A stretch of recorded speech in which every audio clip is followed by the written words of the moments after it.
You're alive, Kylie. You're good to begin. Thank you. Good afternoon, everybody, and welcome to the CTE Coordinators, Principals, and Counselors meeting.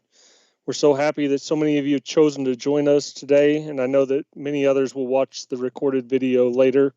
I'm going to very quickly take you through the agenda for today, and then I'm going to turn it over to David Horseman to kick us off. Before I do that, though, I want to point out that you can ask questions throughout the presentation today at app.gosoapbox.com and use the access code CTE Virtual. We do have scheduled times where we'll be doing question and answers throughout the presentation today.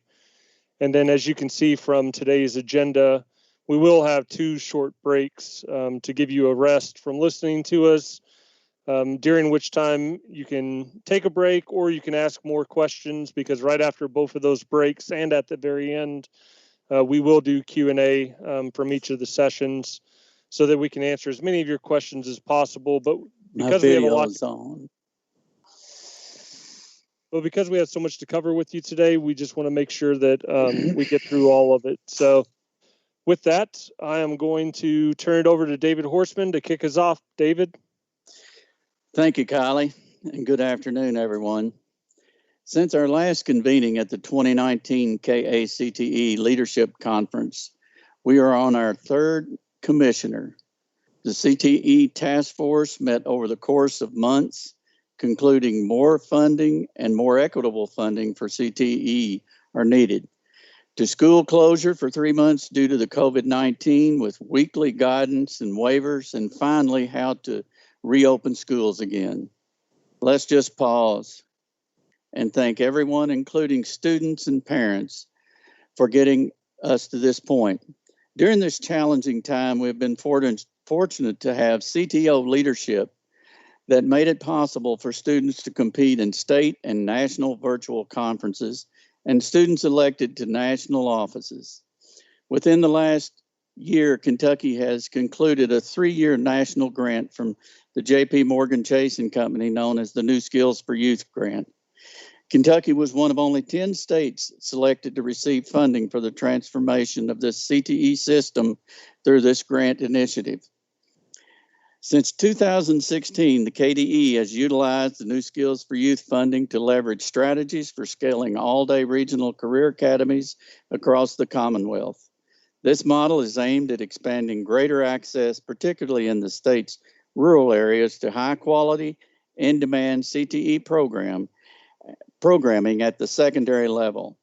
The Career Academy model integrates general education and in-demand CTE pathways through a full-time technical school approach, which is layered with intensive acceleration opportunities such as dual credit, advanced placement coursework, stackable industry-related credentialing, a continuum of work-based learning opportunities, and strong college and career advising approaches. To date, 3 cohorts of regional academies have begun the transformational work. I want to take the time to congratulate these regional academy sites, as well as the districts involved with each academy. Your tireless work to reinvent the delivery and quality of CTE has not gone unnoticed, and you have much to be proud of. The 3 cohorts have 11 academy sites, which include over 40 districts and schools. Cohort 1 sites were Lee County and the Trailblazer Academy. Cohort 2 included the sites of Four Rivers Career Academy, Breathitt County, Clinton County, Logan County, Mason County, and Nelson County. And finally, Cohort 3 sites were Campbellsville Independent and the Ignite Academy. In addition to the Regional Academy approach, the New Skills for Youth grant has made a lasting impact on the work of CTE in Kentucky. The grant has brought the day-to-day work of secondary CTE to life, and many do not realize that it was because of this transformational grant that brought about necessary change over the last 3 years. It has created lasting partnerships between, between other state agencies, employer partners, and post-secondary institutions. This has allowed for stronger alignment of programs, policies, and strategies, plans for education and workforce. The program redesign of the New Teacher Institute, NTI, was included in the New Skills for Youth work and has resulted in over 90% retention rate of new occupation-based CTE teachers. The grant drove change in pathway offerings at the state and local levels, as the state's labor market information helped drive critical decisions on the phasing out of outdated or misaligned career pathways. New and accelerated models of grade 9 through 14 and 9 through 16 career pathways were developed with a variety of post-secondary partners. Dual credit release increased over 200% thanks to legislation and scholarship opportunities that were advocated for as part of the grant and were integrated into the new pathway models. New graduation requirements and essential skills legislation was passed to ensure more personalized and career-oriented preparation for each and every Kentucky student. Employers at the local level have become a more integral part of the K-12 education system. The New Skills for Youth Academies alone have engaged over 120 new employer partners as a result of the regional employer engagement sessions and grant planning teams. The two largest school districts in the state have begun the transformation of wall-to-wall career academies, impacting a large number of potential CTE students. A new branding and marketing initiative for CTE has been launched to improve the communication and perception of CTE to all stakeholders, including students, parents, employers, policymakers, and school leaders. While the New Skills for Youth grant funding has now come to an end, you can see that the critical work of this grant continues to push CTE forward. We are proud of our progress, and we are eager to continue the important work and the foundation that has been built through the New Skills for Youth. The staff in the Office of Career and Technical Education led the development of the new Kentucky Academic Standards for Career Studies and Financial Literacy. The standards have been adopted and are now available at kystandards.org. These standards replace the previous vocational studies standards.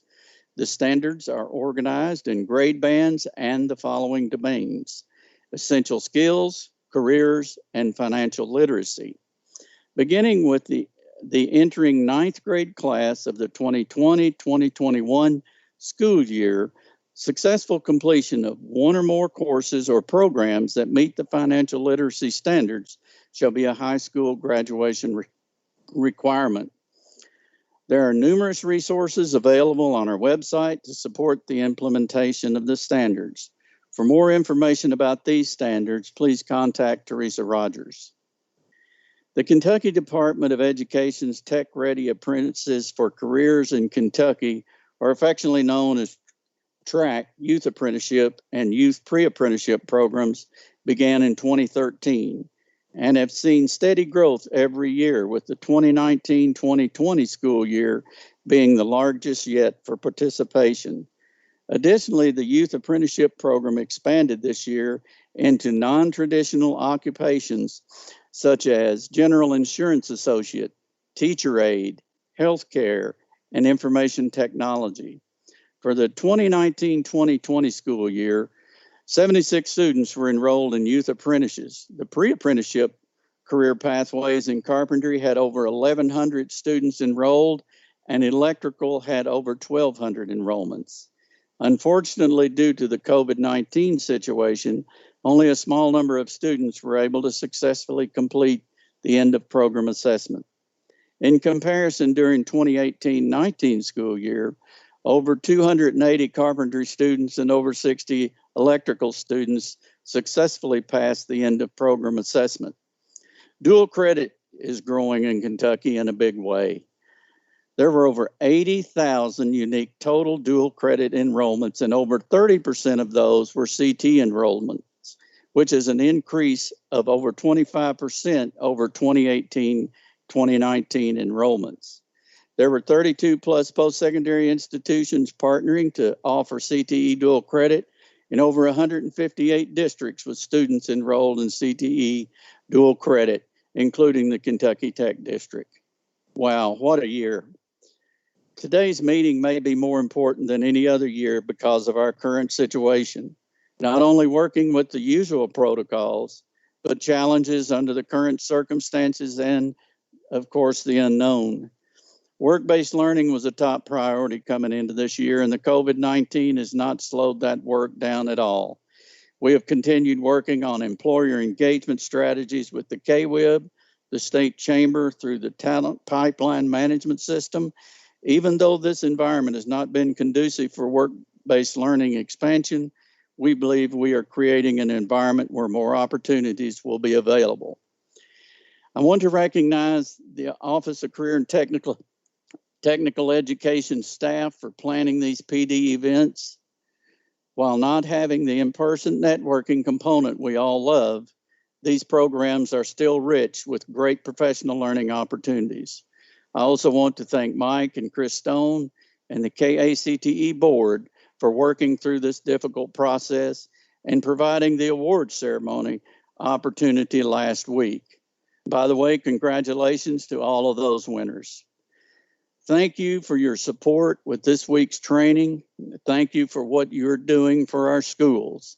And in closing, please know that we have been working hard to make sure the students and teachers have the resources necessary to fully engage in rich career and technical education program. I hope you enjoy this experience and have a great year. And I'll turn it back over to you, Carla and Lee. Good afternoon, everyone. I hope everyone is safe and doing well. We all are having a trying time, but as David said, things are moving on for us in career and technical education. I really wanted to start today with a couple of things you may or may not know. The Kentucky State Perkins Plan was approved by the U.S. Department of Ed, so we are legal now, and I'm thrilled with that. That was a big lift, and I can't thank everybody enough for those that helped us get through that time. July 1 truly starts the implementation of Perkins 5. And so because our transition year, we fell back on the Perkins 4 legislation. So July 1 was our big start date, folks. So that's what I'm going to do today is I'm going to kind of start getting us acclimated with some of the changes that we are going to have to take hold of and embrace through Perkins 5 if we want to spend our money. As you all know, we have to have a comprehensive local needs assessment, and that needs assessment has to direct how we spend Perkins funds. But also part of that same sentence in the law says not only do we have to have a comprehensive needs assessment, but we have to meet the state definition of size, scope, and quality. So for our, in our state plan, we developed what those definitions would be for size, scope, and quality. These will take effect. Part of them have taken effect now, but they will take effect full force with the 21-22 Perkins applications. But please don't wait until July or until May 1 of next year when your Perkins application is going to be due and start working on that because these things are going to take some work. So our definition of size is you must have one complete program of study for each program area. So if you only have one program area in your school, you have to have one program of study. If you have three, you have to have three complete programs of study. And when I'm talking about a program area, I'm talking about if you have pathways in agriculture and business and family and consumer science, you would have to have a complete program of study for each of those areas. You might not have to have it for each of the pathways in that area, but you would have to have it for at least one in each of those areas. We are developing a tool within TEDS that this information will go into. It will be hopefully live. Kylie and Scott and Claude have told me that they will do that for me, that it will go live when the Perkins application opens next year. So you will be able to put those programs of study in TEDS, and you will get the immediate approval. As I said, please don't wait and start this next year when the application is due. You need to go on and start working with your secondary and post-secondary folks now. You will need a signed or an approved document at the secondary and post-secondary level. And the definition of size is not just for secondary or not just for post-secondary. It is for both. So this is in our state plan, and this is what we've said we would do.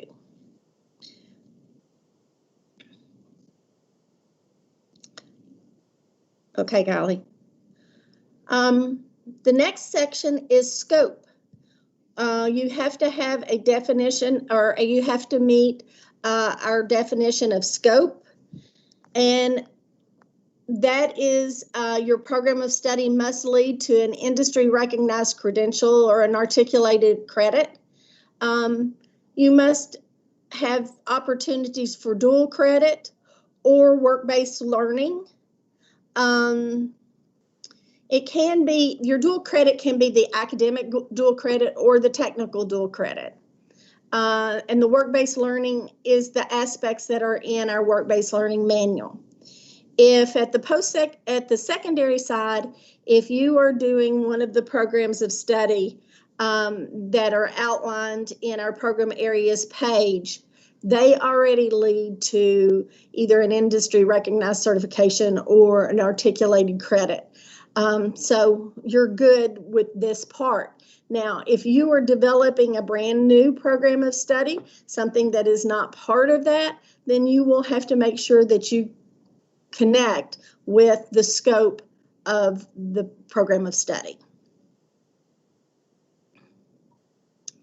And the third part is quality. Now, the quality definition is broken down between secondary and post-secondary. So I'll start out talking about our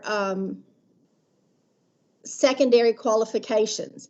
They must be of sufficient size, and that is a sequence of 4 or more credits, technical credits. So you have to have those 4 credits. And remember, in our definition that the definition in the law says course, but in Kentucky, we defined a course as a credit. So if you are on a semester or trimester schedule and only have half credits, then you have to have 4 credits. You must have that secondary to post-secondary connection that leads to dual credit or dual enrollment.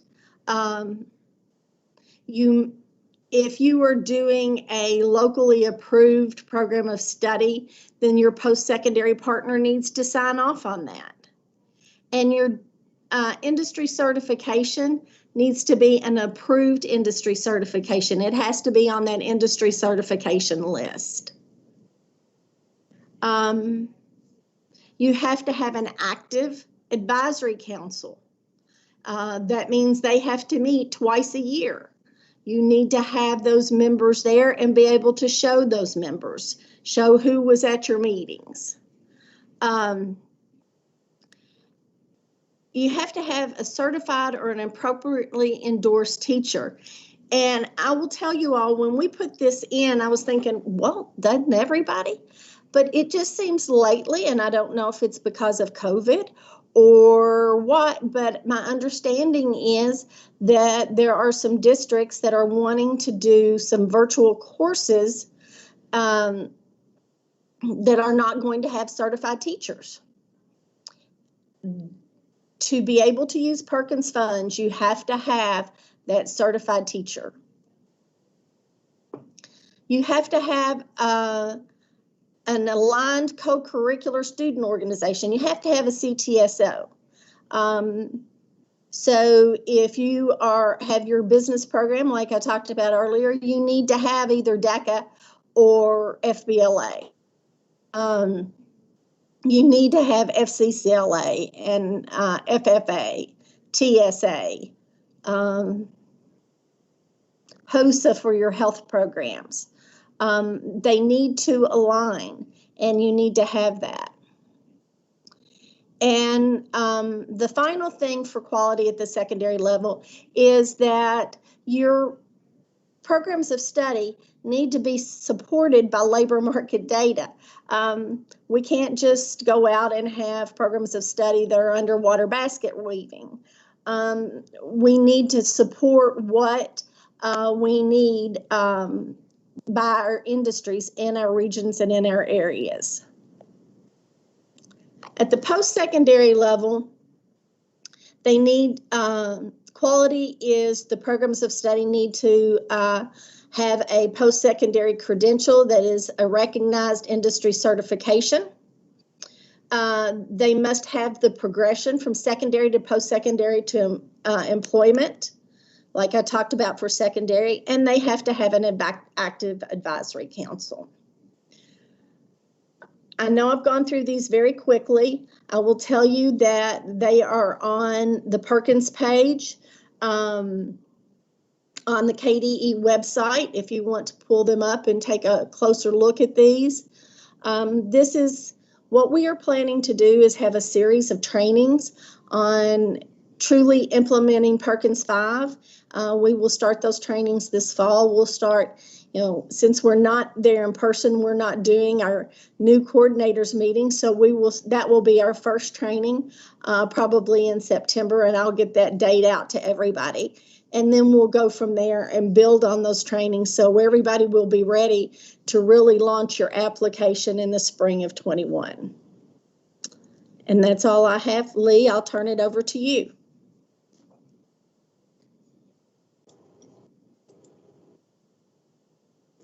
Good afternoon, everyone.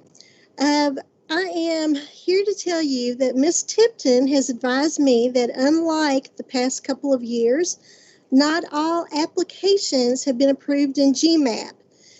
We really need you to get these applications approved as soon as possible. The thing you need to realize, there are no retroactive dates for these funds.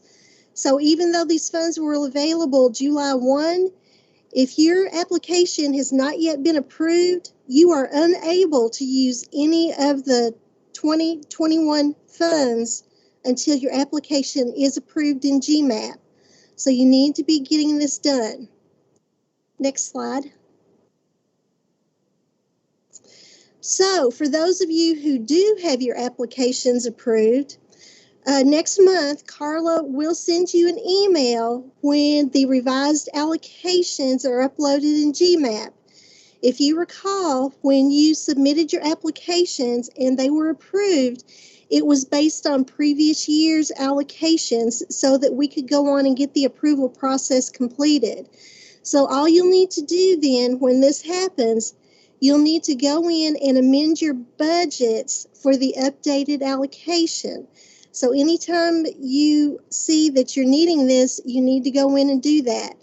I will let the folks who have not received their applications being approved yet, if you do not have these applications approved before this is done, you run the risk of having to start the process from scratch. So if your application is approved, you're going to be able just to amend the budget. So keep that in mind, and if you have not got your application approved, please hear that you may have to start the process from scratch. Okay, next slide. So we don't know how things will go for this year, but if things go as usual or what we see now, the last date to amend your 2021 Perkins plans in the budget will be April 30th of 2021. That's if things hold steady right now. Next slide. So let's revisit the 2019-2020 Perkins funds.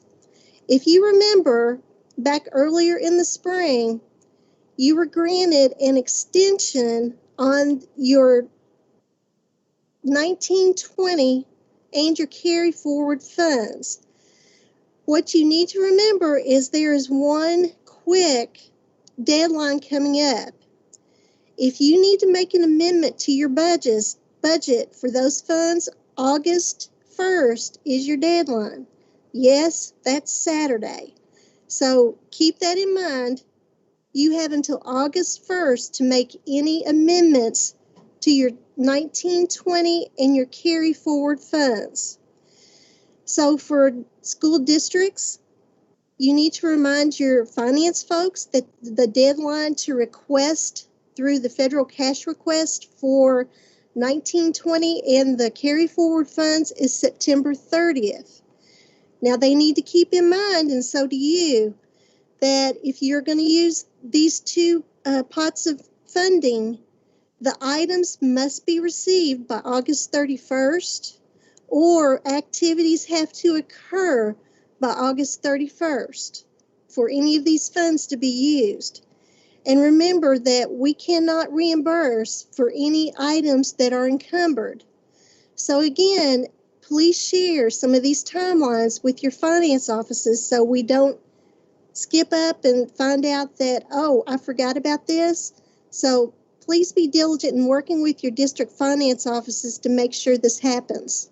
Okay, next slide.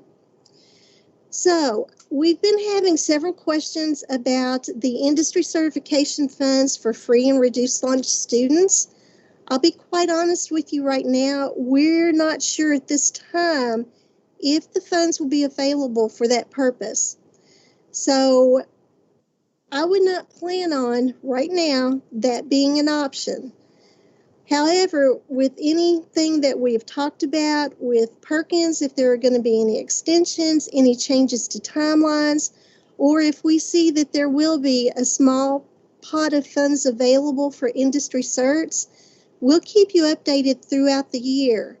So please, if you have any questions about what Carla has discussed or about some of the timelines that we've just discussed, please be sure to send those to the Go Soapbox so we'll get your questions answered after we take a break.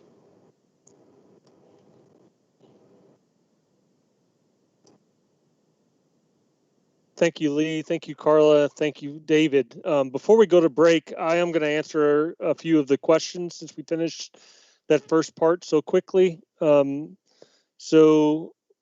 by the way, feel free to keep sending questions to app.gosoapbox.com. CTE Virtual is the access code, all one word, no spaces, CTE Virtual. We will answer the questions after each break, but if we happen to finish a little early like we did this one, I will address these questions before the break. So have a couple questions on here right now. Before I answer any of the questions, I would like for the person who sent the virtual question in to give a few more details about how that's going to look so that we can make a more educated answer on the question that's being asked. So if are you referring to a fully online class where the student is doing it through the computer? Is it more like a Babel approach where the teacher is working with the student but not at the exact same time that the student's on there? Is it that the student is taking the class but the teacher is available throughout the day to answer questions for the class? Just a few more details like that on that question so that we can answer that a little bit better. Some really easy answers to some of the questions that we've received. Can we get the PowerPoint for today's training? The PowerPoint and the training itself are being, the training's being recorded, and that will be posted as soon as we have the final version of that. And the PowerPoint will go up on our virtual training website, which I will highlight at the end of this session. Also, go ahead, a prelude or a preview of the very end of this session today.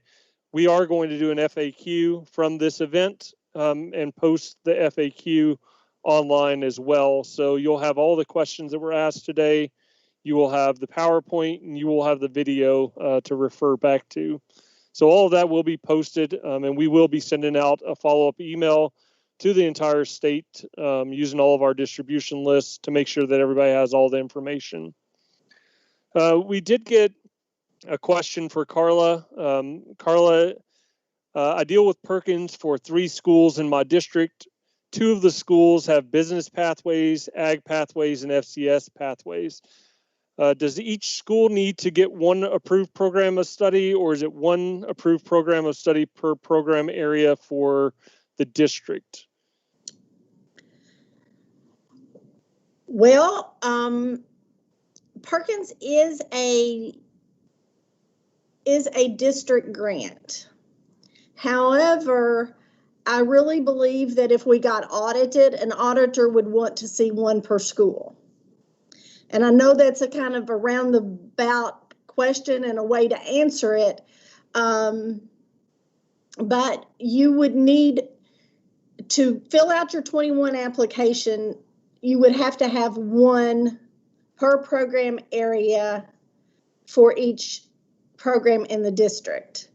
However, if you have, let's say, a business admin program in one of the 3 schools and you're doing business marketing in the others and you do a business admin, I would ask you then also to do the business marketing. Hope that helps. Well, thank you, Carla, for that answer. And thank you guys for the questions. We will go ahead and take a 10-minute break. We will start back up at 1:45 with the next part. So anyone that needs a break for a little bit, we're going to go a little bit early for this, and then we'll start up the next portion a little early as well. So break is until 1:45, and then we will answer some more questions. Thank you.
All right, Kylie, we're online. You may begin. Thank you very much. Before I get back started, I failed to do something that was really important at the very beginning of this, and that is to give a shout out to Andy and Megan for working with us to make sure we can show this webcast today, get this webcast recorded and posted after the meeting. So Andy, Megan, you guys are heroes behind the scenes. We really appreciate you guys doing this for us. So thanks a lot. Guys, as we switch back to questions and answers, we want to go back to one of the questions that was asked before the break. And so Carla, if you'll address the required programs of study for the district or for the school, do you mind to address that again? No, not at all. After I read the question, I think I have a better understanding of what the question was. What we need, if you have business, ag and family and consumer science in all three of your schools, and you have a common program of study, then you only have to have one. If the three schools do not have a common program of study, then each of the schools would have to have an approved program of study in each of their program areas. So I hope that makes that a little clearer on what I was trying to say before. Thank you, Carla. And while I have you on here, do you mind to go ahead and address our computers are very delayed due to COVID right now. Items ordered in May, but they still have ship dates as late as November. What should we do in this scenario? You would not be able to spend your 1920 funds on those computers. You would have to, you could amend, after we do a reallocation, you could amend your 2021 funds budgets, or you know, you could purchase something else. Anything purchased for 1920 funds must be in hand or activities complete by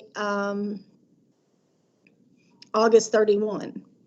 That is not a state regulation. That is a federal reg. When the grant closes, that's when it has to be completed. So I just saw somebody ask me, what about carry forward funds? If you are using the 1819 funds, and this is going to get real confusing, folks, and I'm sorry. This is not something that I would have done, but the federal government granted us a waiver for anybody using 1819 funds. So if you have enough 1819 funds to purchase those computers, then you can pay for them with those funds, because those funds now run to June 30th of 21. But for most of our secondary sites, we do not have that luxury. Most folks don't have that much money left because they went on and spent it, which is what we should have done, because that's when it closed first. So, but if you do have those funds left over, then you can allocate those funds for that.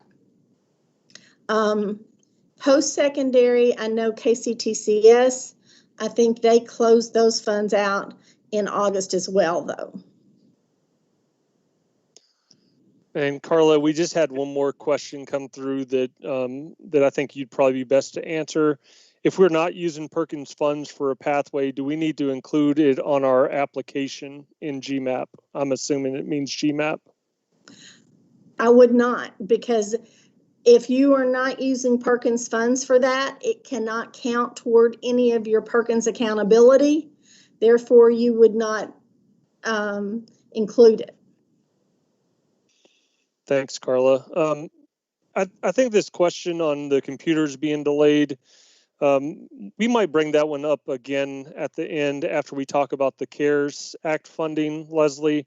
So I'll remember to bring this one up again, because I think there's some other options other than Perkins funding that could be used for computers and things. So we did receive several questions about virtual in very similar but yet different ways throughout the break so far. I want to try to address some of that really fast. So you can count virtual credits towards a CTE pathway if it's overseen by a CTE teacher, if the CTE teacher is the teacher of record for that class. So if it's overseen by them, even though it's on the computer, even though it might be through an online software platform, if it's overseen by a CTE teacher, that would not be in question, and that would be allowed to be counted towards the pathway.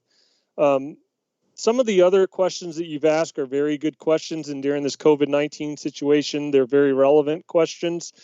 Leslie Slaughter and I are working on a full virtual CTE guidance document that we will be publishing very soon. I'm hoping that we can get it out to you next week, early next week, that will answer some of that for you. At this time, I cannot answer those questions until we have our legal office review the answers that we've given to that.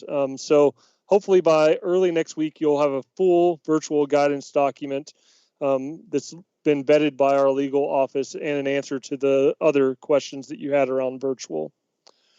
We've received several questions on things that will be covered in this presentation, so we're not going to address those questions right now, but I promise you as we go throughout the presentation, we will address those questions in the appropriate section of the presentation.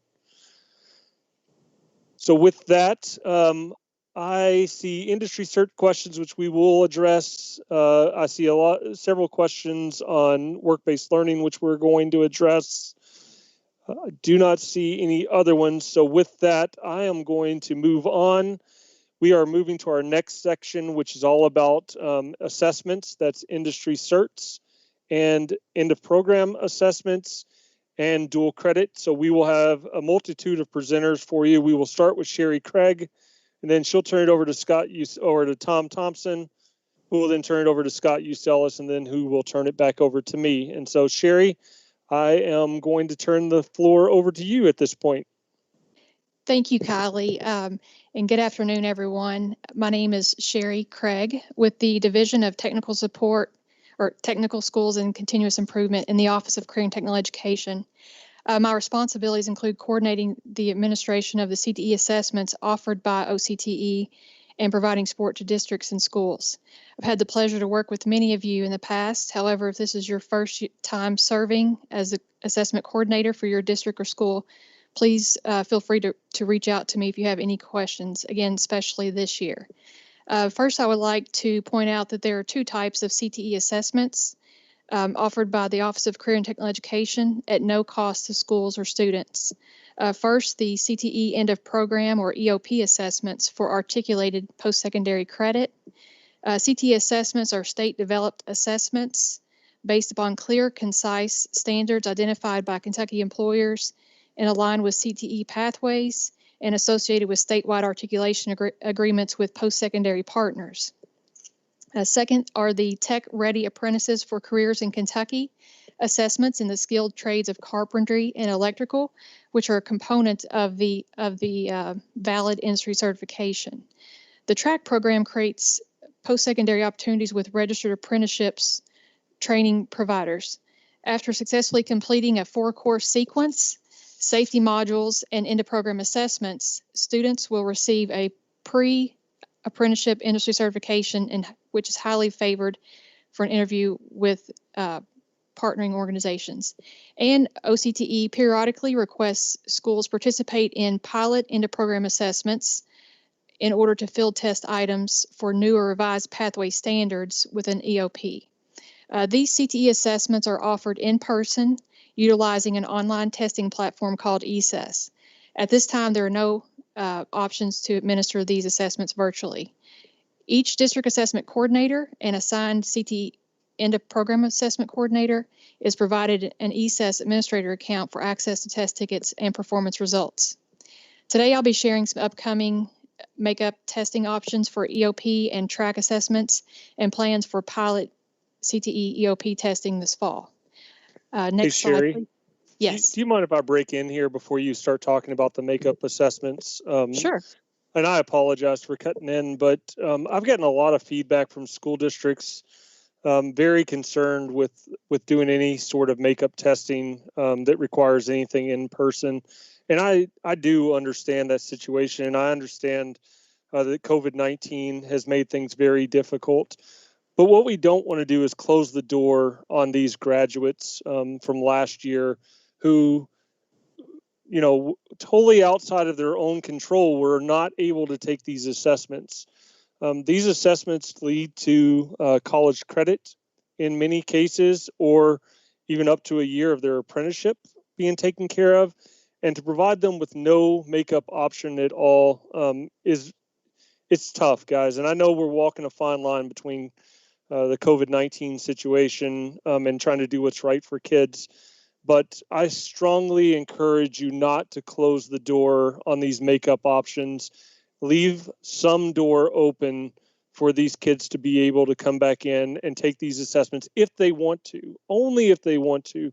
But if they want to, and especially if it's going to earn them college credit or apprenticeship credit, let's please leave the door open to some possibility for these kids to be able to make up tests. Sherry, I'm sorry to cut in on you, but I just had to say that message. No, thank you for adding that. So as you all know, the 2019-20 EOP assessment testing window closed March 13th due to statewide closures related to the COVID-19. Results were released for those that were able to test prior to the March 13th closure. The results were released April the 16th. You may refer to the 2019-20 CTE EOP assessment state report that's posted on the KDU website. Districts and assessment coordinators and EOP assessment coordinators do have access to performance results and certificates in ESES. Underclass students who tested and met benchmark will count going forward. Senior students who tested and met benchmark should have already received their CTE EOP assessment results and certificate for articulated credit. Also, you may refer to the statewide articulation agreements link on KDU website for a complete, and provided here in the PowerPoint, for a complete list of and copy of articulation agreements that are associated with end-of-program assessments. And some good news, new in 2020, the EOP assessments are now available on student transcripts, including e-transcripts and high school transcripts. Next slide, please, Kylie. The EOP assessments we are offering makeup testing this fall. Again, this is 2019 seniors or early grads. Makeup testing is tentatively planned for the fall of 2020 if in-person classes are in session or permitted. Districts may select from 3 makeup testing window options: August 3rd to the 7th, September 7th through the 11th, or October 12th through the 16th. Please refer to this communication that was previously submitted to DACs and assessment coordinators of how to register your school or district for those testing windows. I've received questions like, who is eligible? Again, it's only the 2019-20 seniors or early grads who received a test ticket in the spring of 2020 and did not test are eligible. So we're talking about students that have already graduated. Districts and schools are responsible for scheduling and administering and proctoring the in-person assessments. New test tickets have been generated and are eligible for eligible students at their home high schools, and those tickets are now available in ESES. Next slide, please, Kylie. The 2019, continuing with the fall makeup testing, all assessments are offered during the makeup testing window shall be administered in person at the student's home high school or district designated testing site under the student's home high school, and proctored pursuant to the Administrative Code for Kentucky's Educational Assessment Program and inclusion of special populations in the state required assessment and accountability programs. Also adhere to the Healthy at Work or school guidance, including the COVID-19 plan for reopening secondary career and technical facilities for completion of industry certifications and lab-based dual credit coursework. As Kylie said, schools and districts are encouraged to strongly encouraged to make this opportunity available to any 2019-20 senior or early grad who is interested, as the successful passing of these assessments provide opportunities for post-secondary articulated credit and advancement within the workforce. Makeup testing assessments will not be reported or included within the schools or district's accountability. Again, this is not for schools' accountability, it's for the students. Next slide, please. As I mentioned, the 2019 pilot EOP assessments are planned for the fall of 2020, October 19th to the 30th to be exact, if in-person classes are in session or permitted, since we were not able to conduct the pilot testing last year. 6 pilots are planned. There are 2 revised, accounting and financial services, and 4 new assessments, pilot assessments, automation engineering, civil engineering, engineering design, and mechanical design. Note, upon a successful pilot, these assessments are planned to be available in the spring of 2021. However, a minimum number of students must participate in order to make this happen. And pilot assessment results will not be provided. The purpose is for field testing the assessment items. For pilot assessments, the same assessment instructions and security applies as in the CTE assessments.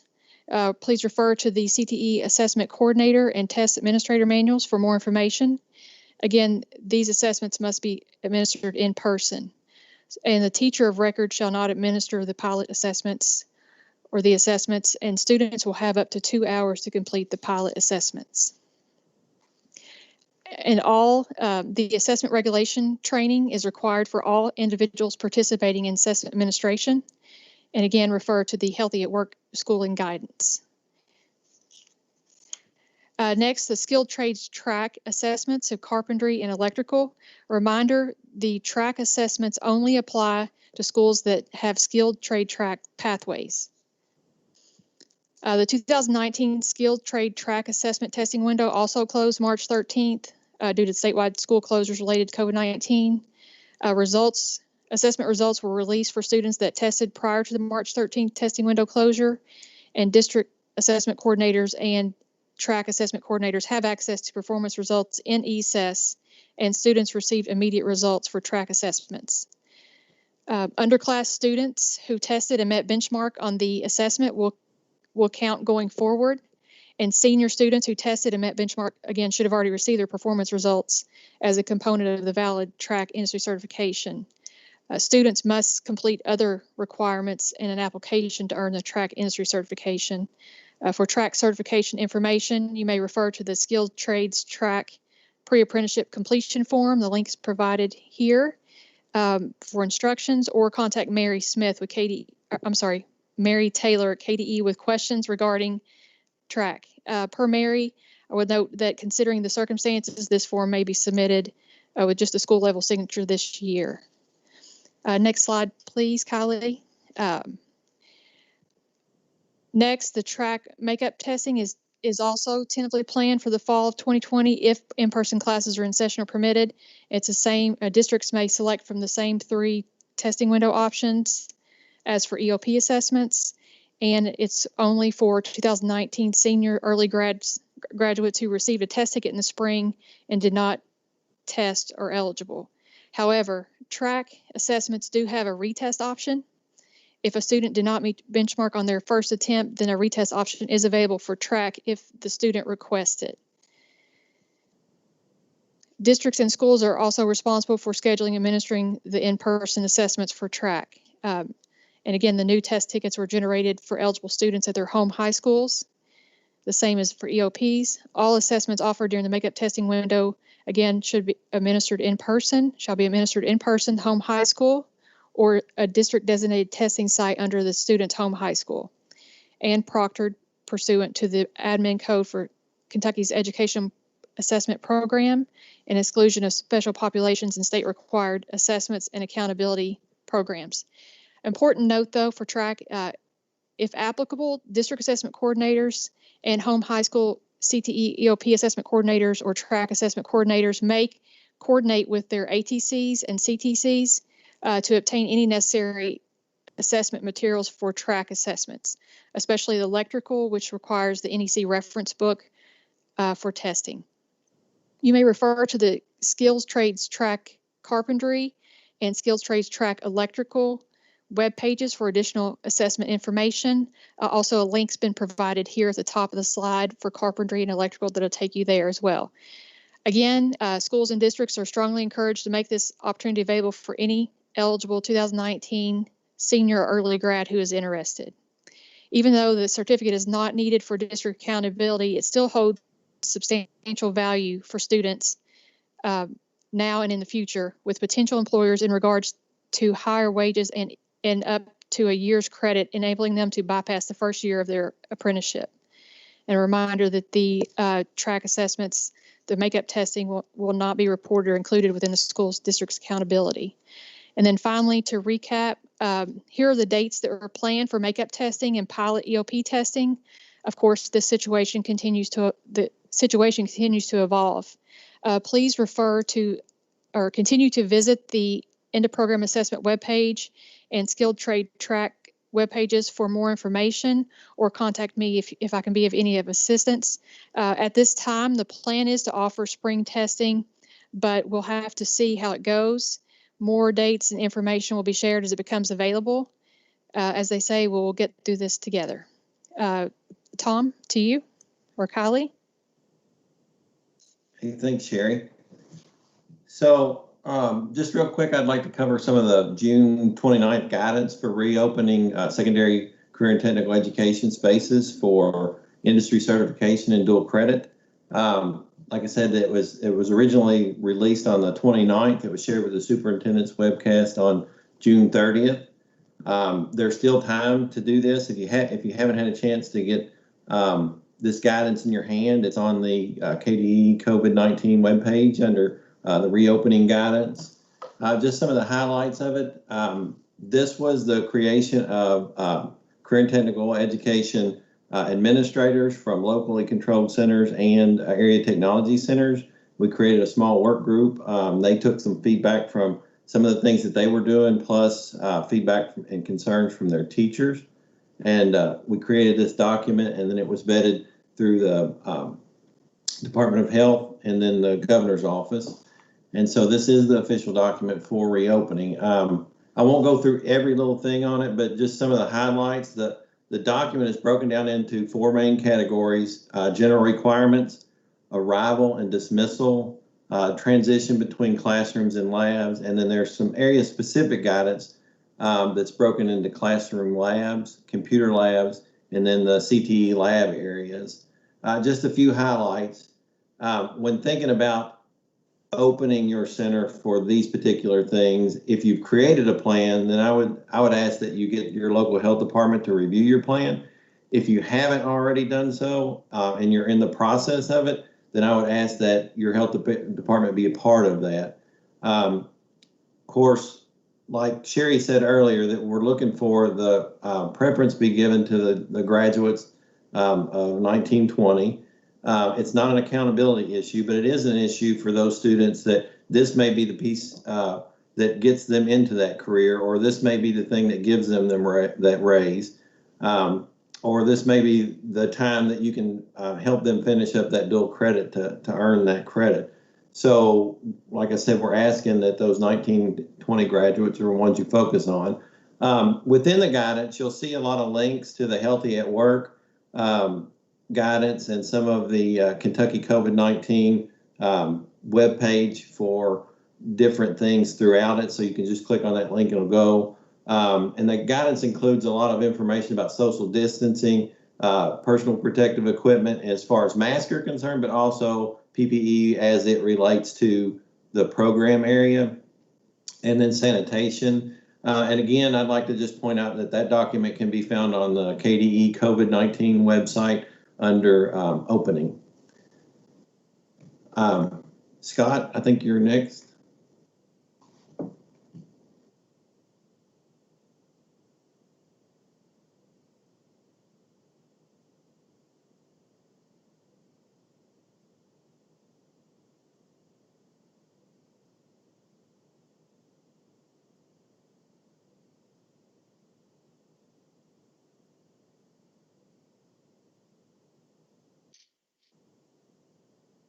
Has my PowerPoint come back up there?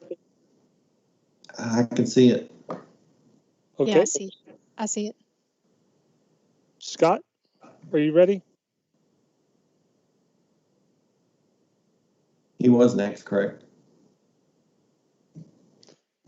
He might be having some technical difficulties, so I can cover this for him. For industry, Can you not hear me? oh, I can hear you now, Scott. Okay. I apologize. I was speaking for 30 seconds there. I apologize, everybody. You can hear me? Yes, Yes. sir. Yes. Okay. Sorry about that. Again, I'm Scott Uselis, the data manager for the Office of Career and Technical Education. And I apologize for that hiccup there. But kind of switching gears from EOP assessments into industry certifications. So to echo Tom and Kylie and Sherry and everyone else that's spoken already, I just make a plea to please again do think of those class of 2020 graduates, not only for your EOP exams, but also for your industry certifications. As Tom just mentioned, sometimes that is that's the piece that allows that kid to get their foot in the door. So if you have class of 2020 graduates that want to come back and do want to take that industry certification, please do make every effort to do so, to allow them to do that. For those kids, those previously purchased certifications, licensures, vouchers can be used that you purchased for last school year. As I mentioned, graduates can come back and test per the reopening guidance that Tom went over. Moving forward, though, for 2021, some flexibility for how we're going to handle industry certifications. I know this came up in Ghost Soapbox and did want to make sure we're clear about this. A little bit different from last year. So vendor virtual proctoring is allowable if in-person courses are not occurring. So if everyone is on NTI, we are going to allow vendor virtual proctoring for those industry certifications. And related to that, vendor virtual proctoring is allowable if students or parents choose not to send students for in-person courses. So that's if there is in-person coursework happening, parents choose to keep their children home. We are going to let that vendor virtual proctoring industry certification exam occur. The reasoning behind that, why that's a little bit different from the guidance we gave last year, just wanted to speak to that for a minute. In our thinking is that if the vendor is going to stand behind the industry certification that is earned by a student at home, and they're going to stand behind that and give it the stamp of approval, that, again, we are going to allow that to move forward. So, again, that is a little bit different guidance than what we were giving at the end of last school year when COVID first was kind of thrust upon us. Moving on here, Perkins and state free reduced certification CTE funds, if those are available, can be used on virtual proctored industry certifications in those two circumstances. So you may use your funding toward that virtual proctored industry certification exam. And then finally, TEDS data entry will be required for industry certifications that are earned through this process or through normal proctoring. Once again, that is a little bit different than what we were advising last spring when, again, COVID was thrust upon us at the end of the school year.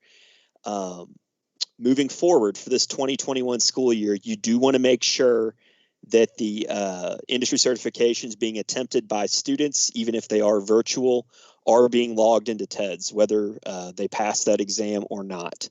So want to make sure that we get that in TEDS so we can document that. And with that, I will pass it off to Kylie for Thanks, some dual Scott. credit information. Appreciate it. So with dual credit this year, I'm going to start out by making a plea to everyone. The most important thing related to dual credit this year is that post-secondary and secondary partners work together and communicate all year long. This is going to probably be a crazy fall for all of us. We are probably going to have some institutions that are open while others are not open. We're probably going to have some close when others don't close. And that means that our partners need to know what's going on. So my first thing is please, everyone work out communication plans with your post-secondary partners. If you're a post-secondary person, work out your plans with your secondary partners. We really need to keep open lines of communication happening this year more than ever. And I know that you guys have been strengthening those partnerships throughout the years, and that's getting better and better. But in this time, in this fall especially, this is going to be very difficult. And so we all need to talk to each other throughout the semester. Some highlights, I'm not going to read everything to you, but some highlights that I wanted to point out to you here. In House Bill 352, the budget bill, dual credit tuition rate was raised to 40%. I think Leslie might talk more about that in her legislative update, but I wanted to go ahead and point that out to you guys now. A lot of people are still unaware that the tuition rate increased. It was 1/3. It's now 2/5 or 40%. And it doesn't really affect the scholarships, but it does affect those out-of-pocket classes that kids are going to be paying for. So the tuition is going to increase a little bit this year for any of those out-of-pocket courses that are happening. KCTCS is going to be very flexible this fall. They are opening their classes in varying schedules. They're opening it in varying ways. So some of it's fully virtual, some of it's fully online, some of it's a blended approach. I will tell you that every single KCTCS course has been set up with the ability to immediately go to virtual if that's needed. They are requiring Blackboard. That means that anybody that's partnering with KCTCS should be setting up their dual credit courses through Blackboard.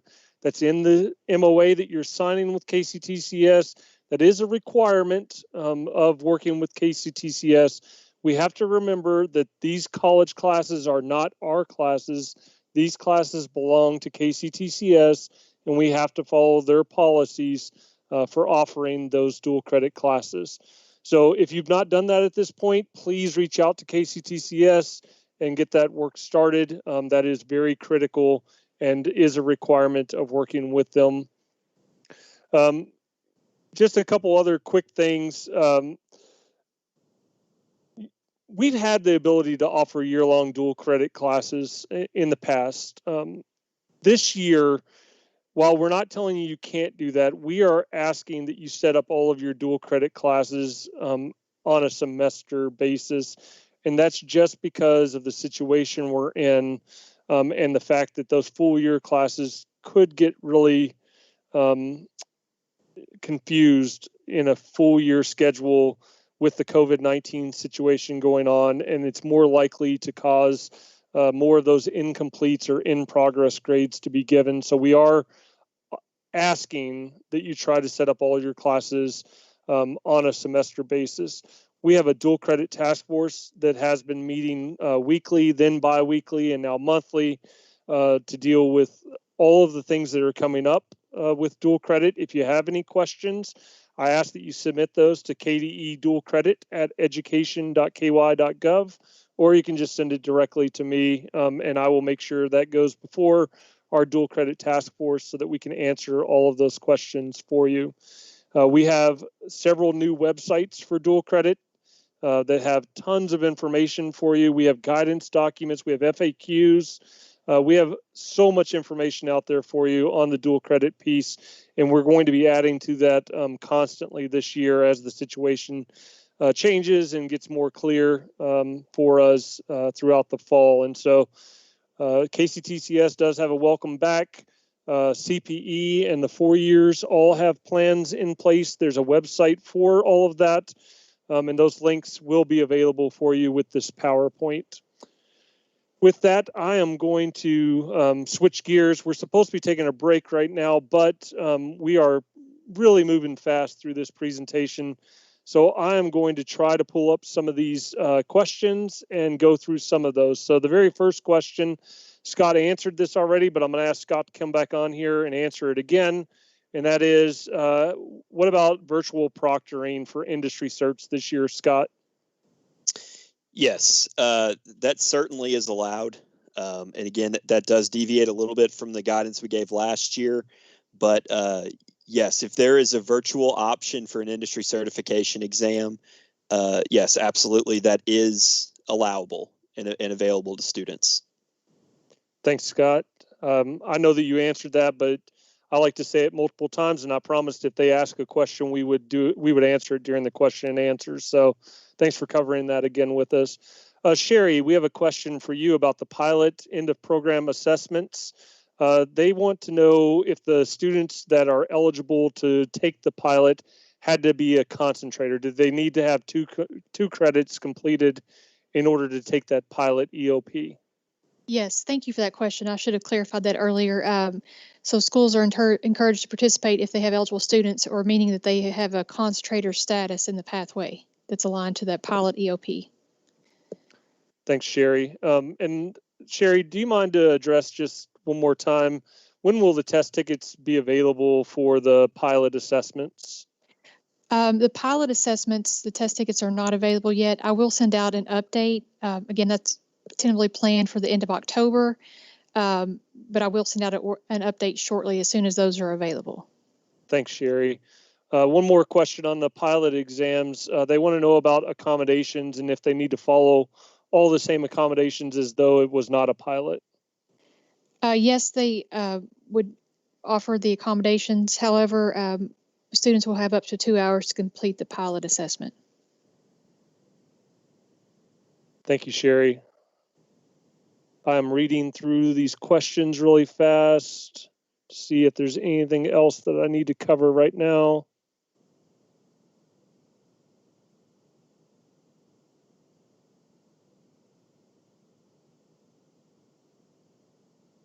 M&A program. We have a question about the clinical hours needed at a long-term care facility for M&A.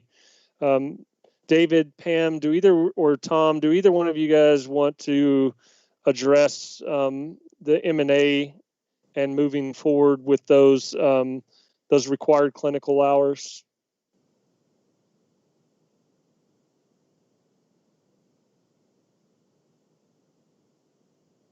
Kylie, what's the question? So the question is, how are they going to get the students the required clinical hours this fall? Is there flexibility the way there was last spring, where there were multiple ways you could get those hours, or has it gone back to the normal, you can only get it in a long-term care facility? I've not heard anything about reverting back at this point, but as you so articulated so well before, they need to work with their local institution. So if they're testing at a particular site for their M&A, then I would talk to those people if they're going to be able to do simulated clinicals or even from a work standpoint is another option.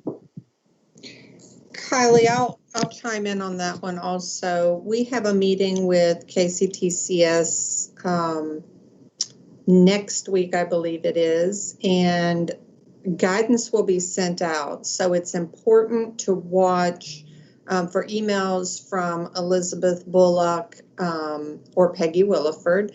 And of course, we'll keep that guidance posted on our website as well. But in working with Medicaid services, things do change.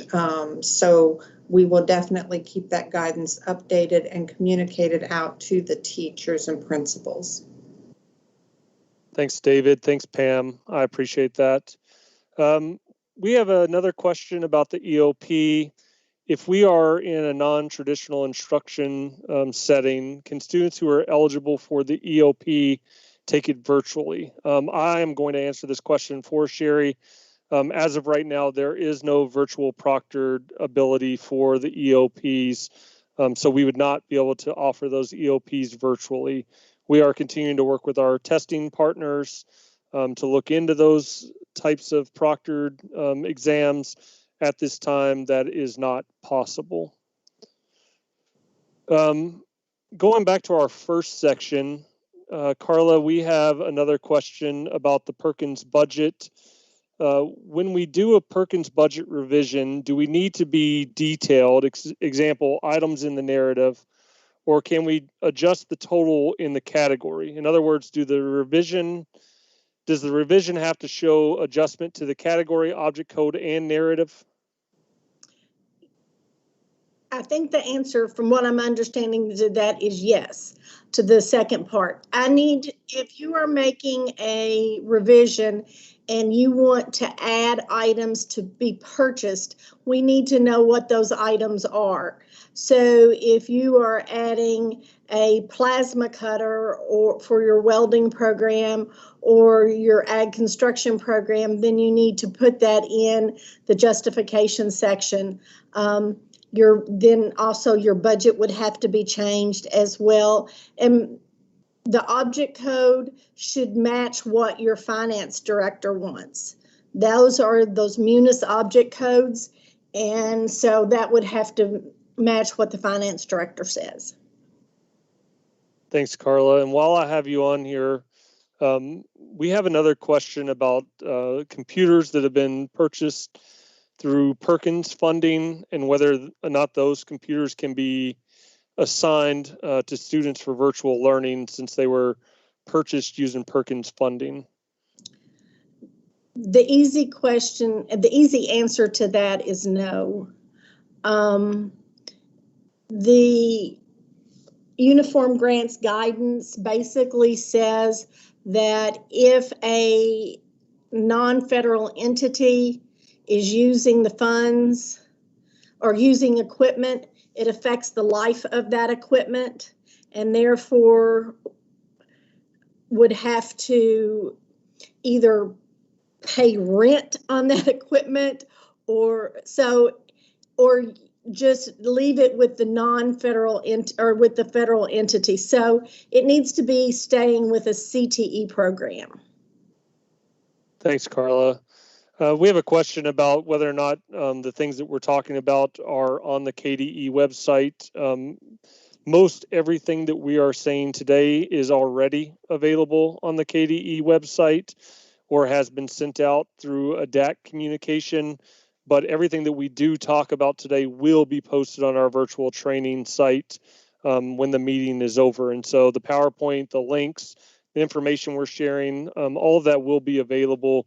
But the majority of everything that we're talking about is already available on the KDE website, other than a few of the emails that we sent out.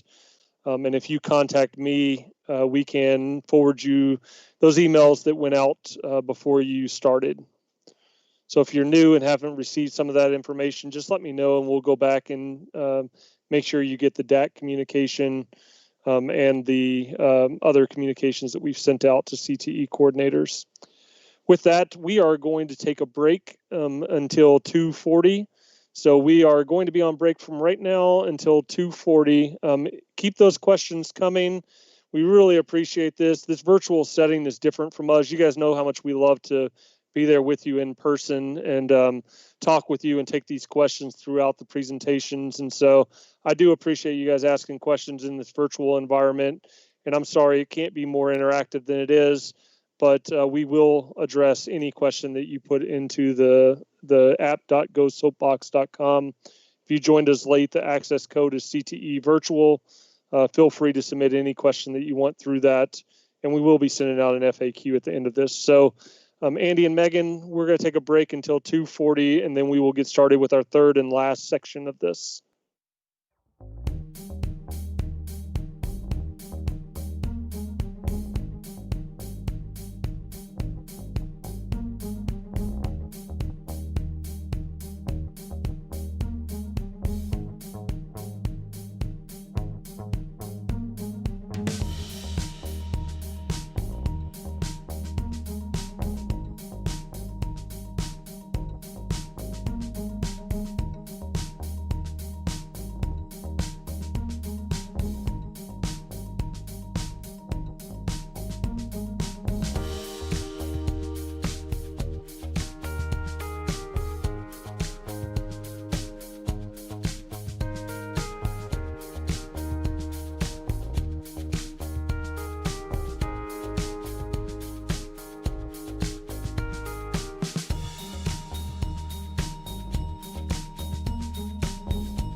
Okay, we're back. Thank you so much. Welcome back, everybody. This is the third and final section. We're going to answer a few more questions. We didn't get a lot more questions during the break, but we did get a few and some requests to clarify some of our answers a little bit. The first thing I'm going to address is a technical piece. I know that people are telling me that the Teams bar is blocking part of the PowerPoint. That is not in the way I'm presenting. I've been told that what you have to do is click away from the Teams bar and not move your mouse around, or else that Teams bar pops back up again. And so if you're having difficulty seeing that, please click off of the screen and then do not move your mouse a lot, or else that Teams bar will pop right back up on you. I apologize for that difficulty. Scott, we had a clarifying question. I think that there was some confusion about that virtual proctoring and the way I worded some of the information on the virtual proctoring. So can you just go into a little bit more depth on how virtual proctoring works and what they can expect with that? Sure. Just to be clear, when we say virtual proctoring, that does not mean that you personally have to proctor your students when they're testing.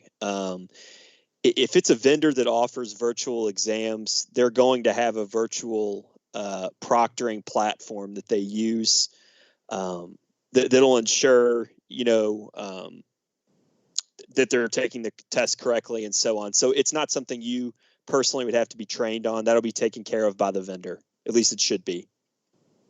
Thanks, Scott. I appreciate that.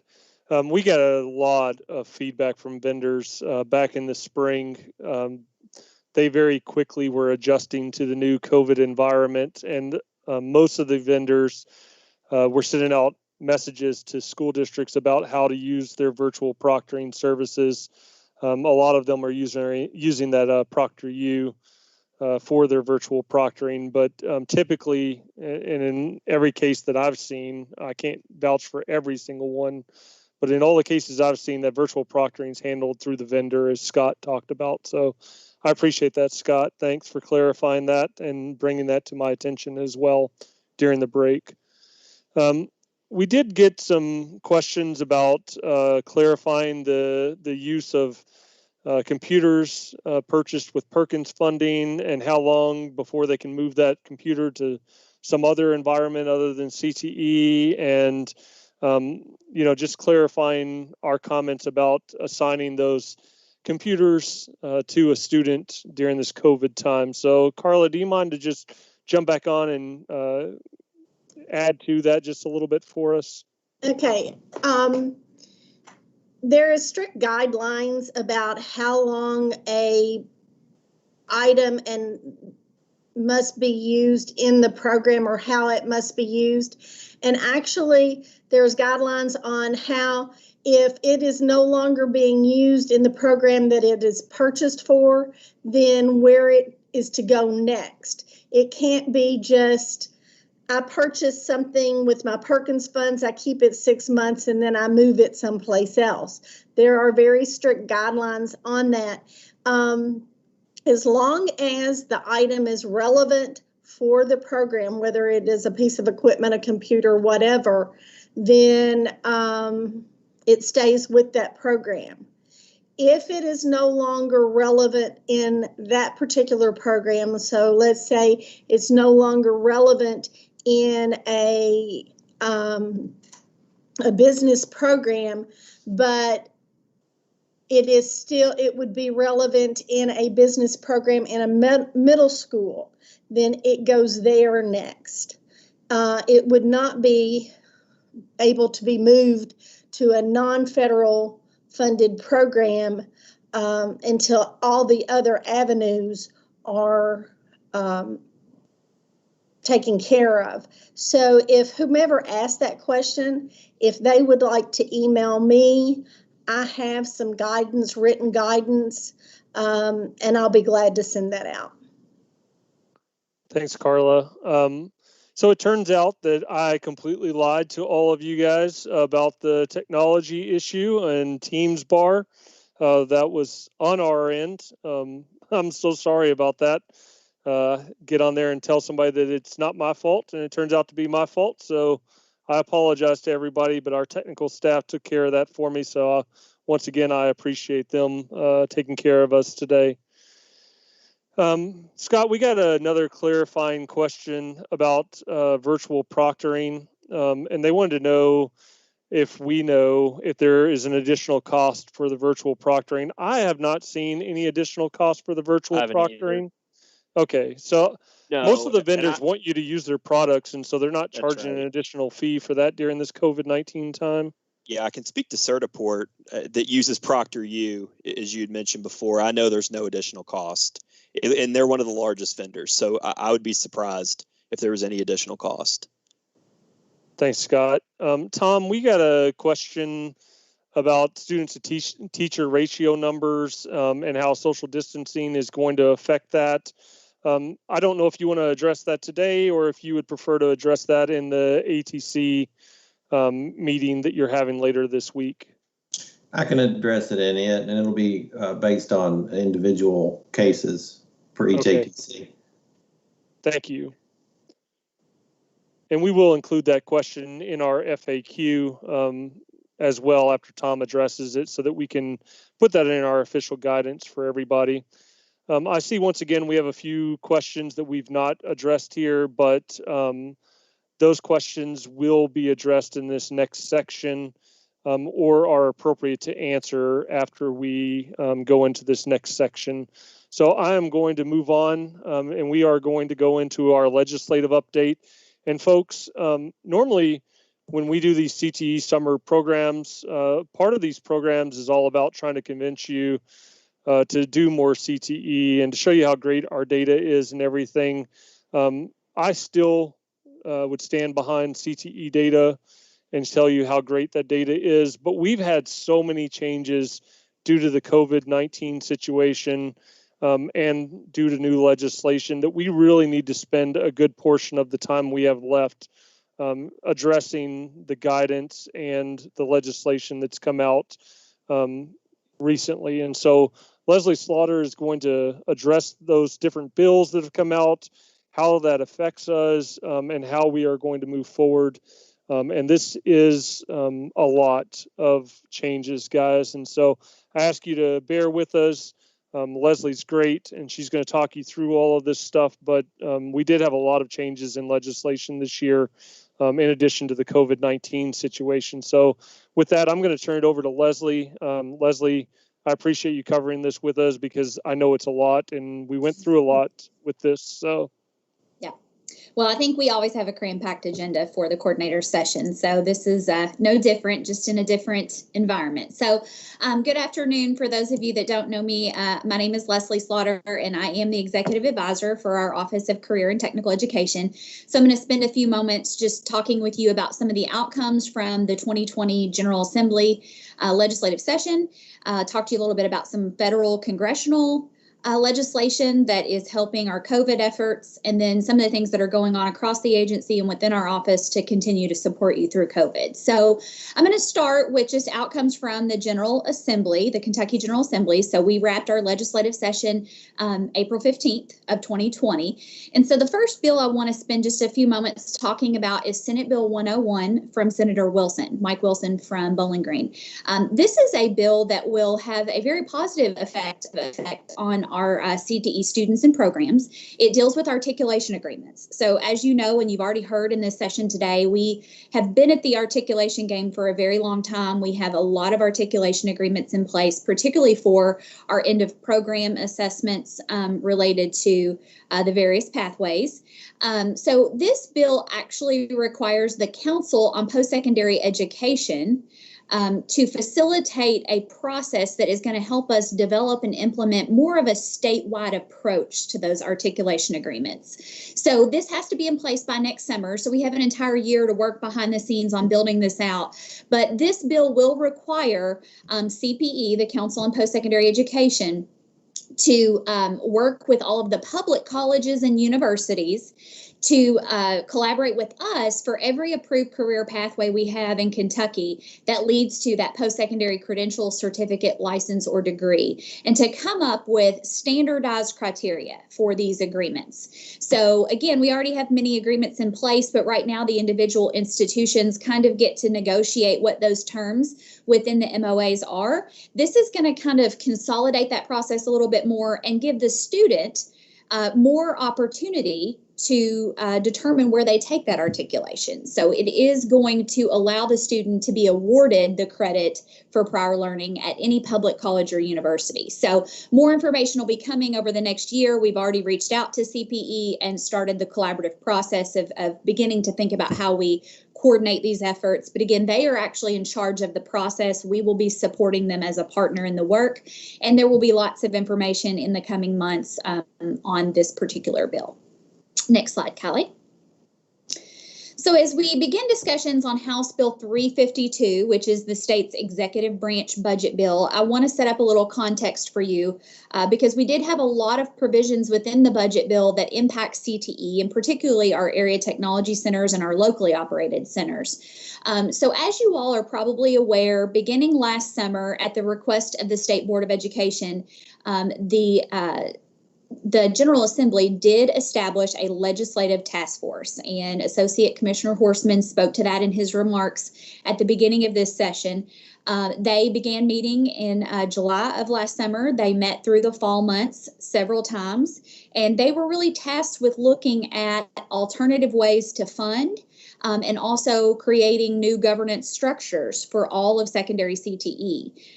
There were a lot of great meetings and discussions that took place, and the intent was for them to make recommendations to the Interim Joint Committee on Education in November, so that there would be some potential recommendations in place moving into the General Assembly and the legislative session in January. Unfortunately, the task force did not arrive at consensus on particular recommendations to make, and so we kind of entered into the legislative session not knowing what might come from some of that legislative task force work. So House Bill 352 again establishes the state budget. It is interesting that this year, instead of having a typical 2-year budget like normal, we actually only have a 1-year budget because, as you know, COVID kind of came in and hijacked things in the middle of the legislative session. And so out of an abundance of caution, they chose to adopt only a 1-year budget, not knowing what this next year may bring in terms of revenue and expenses. So they will have to still adopt a year 2 budget of this biennium, either in the next regular session that starts in January, or they could possibly still have a special called session by the governor. We don't know what will happen there. But there are some major provisions in this bill, this 1-year budget bill, that do impact a lot of CTE. So Kylie, if you'll go to the next slide, I'll begin addressing some of those provisions. So within the learning and results services category, we refer to that category of the budget bill as LARS. There was some new language around local districts who want to petition to assume control of a state-operated area technology center. So as you know, we have state-operated ATCs, we have locally operated CTCs, or what we call LAVECs, and then we also have comprehensive middle and high school CTE programs. So these provisions deal with a local board of education or a district who's wanting to assume control of a state-operated ATC. Specifically, there was some budget language in there that says that if a petition is granted to that local board of education, they would receive 100% of the funding for that area technology center's budget in year 1. And then in year 2, the local board would receive not less than 75% of the budget that had been allocated the previous year. So this language does differ from previously existing statute language that did have some provisions that were much different than these funding provisions. It actually said that the district would receive the ATC's budget for 1 year, and then they would go into the LAVEC pot of money, which, as you all know, is a much smaller supplemental source of funding for our locally operated career and technical centers. The remaining 25% of the year 2 budget that gets shaved off for that local board of education is now supposed to go into what we're calling a side pot of funding that will help to support our locally operated centers that receive the LAVEC funding. So there is going to be some new revenue over time that will begin to generate for the locally operated centers, because through the task force work, that became abundantly clear that the funding for LAVEX was not sufficient at this time. We also were very pleased with a provision in the bill that allowed for, or required, I guess I should say, the local board who was assuming control of the ATC to have an interlocal agreement with any of the current feeder districts. So any district that had access to that center would continue to have student access to that center moving forward, which we thought was a very critical and thoughtful provision in terms of equitable access to high quality CTE programming. Callie, next slide. There were also some personnel provisions within the budget bill related to these ATC transfers that does differ from some existing statutory language that had been used for previous transfers. And the new language essentially says that any certified employee, a principal or classified employee may be granted a continuing service contract upon the effective date of the transfer. Previous language that was not withstood said that the employees would be kept for 1 year and then they may be offered a continuing service contract. So this language here does differ. In terms of anyone who has petitioned at this point, we've had 3 petitions from local districts that have been received by the commissioner. 2 of those have been formally granted. The 3rd is under legal review at this time. Kylie, next slide. Kylie's already touched on this piece of the budget bill, but we wanted to reiterate that there, again, is dual credit language around the scholarships in the budget bill. Specifically, there is an increase in the tuition ceiling rate. It went from 1/3 to 2/5, so from approximately 33% to 40%. As Kylie said, for students who are on scholarship, they are not going to feel the effects of that particular change. There is, I think, an increase in the allocation for the dual credit scholarship that was put into the House Bill 352 that would cover the difference for KIA to be able to still administer those scholarships at the new and higher rate. But students who are taking additional dual credit courses out of pocket, maybe they've exhausted all of their scholarships, whatever the case may be, they would see the increase in that tuition ceiling. We wanted to make you aware as well that KIA has made some adjustments to how they're going to facilitate the dual credit scholarships. So as you know, there are 2 different dual credit scholarships for our students. There is the traditional dual credit scholarship that offers the 2 courses over the junior or senior year. And then there was the Work Ready dual credit scholarship that provides 2 courses per year starting the freshman year. So there is still the same number of credits, or sorry, scholarships available to students, but they're going to be administered under one general umbrella now rather than as 2 separate scholarships. So that's more of an administrative change. You all won't really see or feel the effects of that much, but wanted to make you aware that there may be some change in language from KIA that you may see on that. And then again, we were really pleased that there were some provisions in the budget bill that protected students who were enrolled in dual credit courses in the spring of 2020 to basically hold them harmless if they were not able to successfully complete a dual credit course as a result of COVID-19, particularly if the new course delivery method was not available to them. Maybe they didn't have internet access at home or they didn't have technology. Then there was some flexibility there to allow students to be able to retake those courses and utilize the scholarship again to do that. So we were really pleased with that provision in the budget bill. House Bill 352 did also have some LAVEC language. For those of you that received LAVEC funding, there was an additional $200,000 that was appropriated for the LAVECs within the 2021 budget. But there was some language attached to that allocation that basically restricts those funds to a district who enrolls students in a state-operated ATC that is physically located within a different time zone. So the only district at this time that meets that definition definition and therefore is eligible for this funding is Taylor County. So that funding will go to them for the Central Kentucky Career Academy. And then there was also a change from previous language that allows the commissioner to add locally operated centers to the LAVEC formula that have been established after June 21st, 2001. So again, that authority is given to the commissioner to do that. I think all of us are still in a place where we have concerns about the reality of that funding and how far it can be stretched. And so with a new commissioner coming on board in a few weeks, we will begin discussions with Dr. Glass, the new Commissioner of Education, about the LAVEC funding and continue those discussions as far as what his authority is and what we recommend that he continue to do. We did have a concern moving into the fall semester around our locally operated funding source. So the regulation that guides the LAVEC formula does specify, as you are aware, that a local district receives a tentative allocation for the upcoming year by June 30th annually.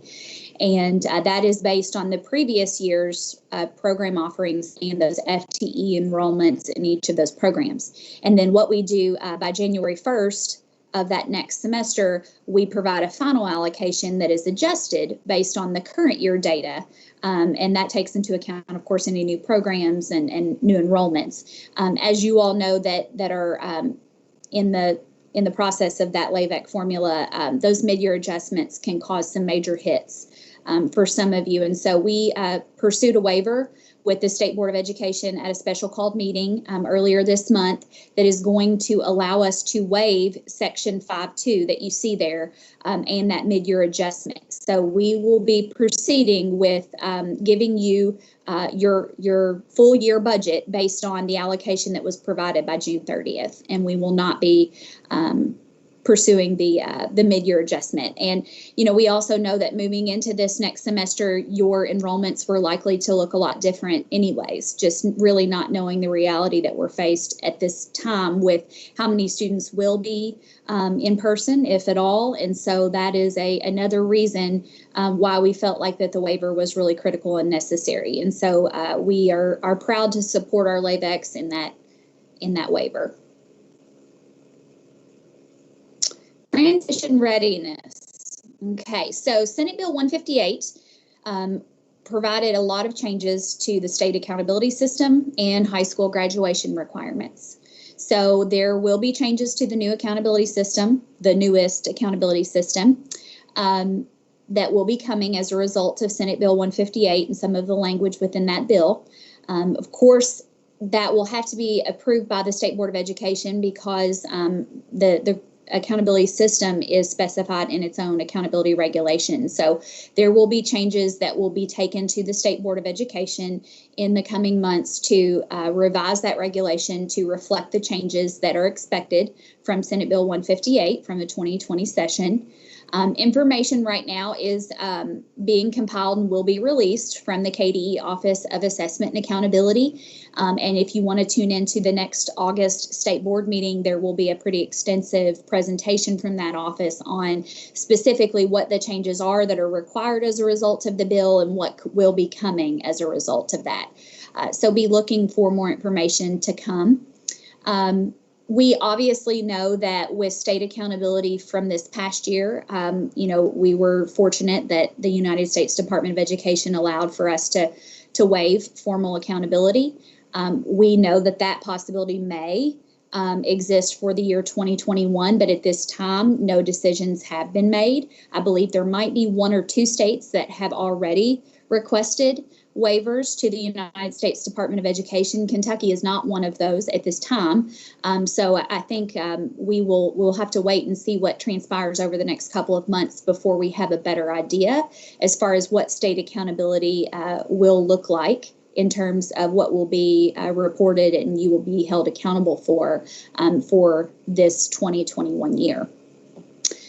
We get a lot of questions about career readiness versus federal Perkins accountability. And we want to just draw your attention to the fact that those are not identical indicators. So please make sure as coordinators and as leaders in your building that you are very familiar with what is built into our post-secondary readiness or transition readiness accountability at the state level, as well as what the federal Perkins plan calls for in terms of our indicators of accountability. So, for example, dual credit is not included in the federal Perkins accountability, only industry certs and end of program assessments. But as you know, dual credit is a measure of transition readiness in the current state accountability system. So we know those can be very confusing, and we just wanted to draw your attention to the fact that those indicators are not identical, and you should definitely be aware of where they differ. At this time, schools will be held accountable for Perkins federal accountability in the 2021 year, much like the remainder of all other aspects of federal accountability that is subject to change based on how things transpire over the next couple of months. But right now, as of this time, we are being told that schools will be held accountable for federal Perkins accountability. The last piece that we want to draw your attention to related to our state accountability system is related to the exceptional work experience indicator. That is an indicator that has previously existed in our post-secondary readiness or transition readiness accountability, formerly what we refer to as college and career readiness accountability. That was a new indicator that was built into this most recent iteration of the accountability system based on language that is within Senate Bill 158. It will no longer be allowed to be included in transition readiness. It will be removed because legally it has to be, because it is prevented from being included as a measure in our state's accountability system. So you should be aware that that indicator is going away. Again, it will take a few months for that to go through the promulgation process of revising our regulations, but the Senate Bill 158 is now live and effective as of July 15th, and so that will no longer be a part of the accountability system moving forward. Minimum high school graduation requirements. As I said, Senate Bill 158 also amended some of those requirements. There is information actually coming out today through multiple communication channels from the department, specifically the Office of Teaching and Learning, related to these changes and how they impact minimum high school graduation requirements. What you should know in short is that it does affect the graduation qualifiers. So the A qualifiers that had previously existed are being removed as requirements, and the graduation prerequisites. So your assessments and the collection of evidence option that was there for that will also be proposed for removal. The graduation regulation is going to move pretty quickly, and that will actually be going for a first reading to the State Board of Education at their next meeting on August the 6th. So that regulation is going to kind of get a quick start on the amendments, whereas the accountability regulation will lag behind a couple of months. And we definitely felt like it was important to draw your attention to the third bullet on this slide. There is language within Senate Bill 158 that prevents a local board and district from adopting any high school graduation requirement that includes a minimum score on a statewide assessment. So many of you have initiatives in your districts that require students to be college and or career ready or transition ready in order to graduate. And you definitely need to, if you've not already started as a district working in this direction, you need to be reviewing those policies to ensure that what you do moving forward is in alignment with the new state law. Senate Bill 193 from Senator Adams. This is a bill that places an emphasis on computer science. So the bill essentially establishes a statewide goal for increasing the number and the percentage of students, particularly students in some of our underrepresented groups, in participating in computer science courses in middle and high school. So you can see the populations they're really focused on there. And the idea is that by December 1st of this year and then annually thereafter, the department will submit a report to our State Board of Education, as well as the Interim Joint Committee on Education, that includes an unduplicated count on the number and percentage of students that are participating in these courses, as well as all of the different types of computer science opportunities and initiatives that we have going on. And we're really pleased with this because we've been reporting for a while. We've had a strategic focus on computer science and a lot of the efforts there. And so we already produce kind of like a status report each year on some of the things we have going on to increase access to computer science. So this just really supports that, and we felt like it was a really positive bill from the session. All right, so let's move to federal legislation for a moment. You all are probably by now very familiar with the CARES Act, the Coronavirus Aid, Relief, and Economic Security Act. It put about $30 billion in emergency education funding in the hands of our governors across the country, as well as state education agencies like KDE and institutions of higher education, so colleges and universities. There are two main funding sources that are impacting K-12 education. Those are the Governor's Emergency Education Relief Fund, or what we call the GEAR Fund, and then the Elementary and Secondary School Emergency Relief Fund, or what we call the ESSER Fund. So I'm going to quickly go through each of those for you. Let's talk first about the GEAR funding. About $43 million came to Kentucky, so Governor Beshear was able to allocate those funds at his discretion. He chose to give about $30 million of the allocation directly to elementary and secondary education, and the remaining $13 to $14 million went to higher ed. Specifically for K-12, Governor Beshear requested that the funding be used for two purposes: to support remote learning and to ensure that in any kind of NTI scenario where we do not have in-person classes, that there is a continuation of food services. So these funds are a little bit more restrictive. They have a much narrow focus as far as what they're allowed to be spent on. We were really happy to see that in addition to the districts who will receive these funds, all districts, of course, will receive access to these funds.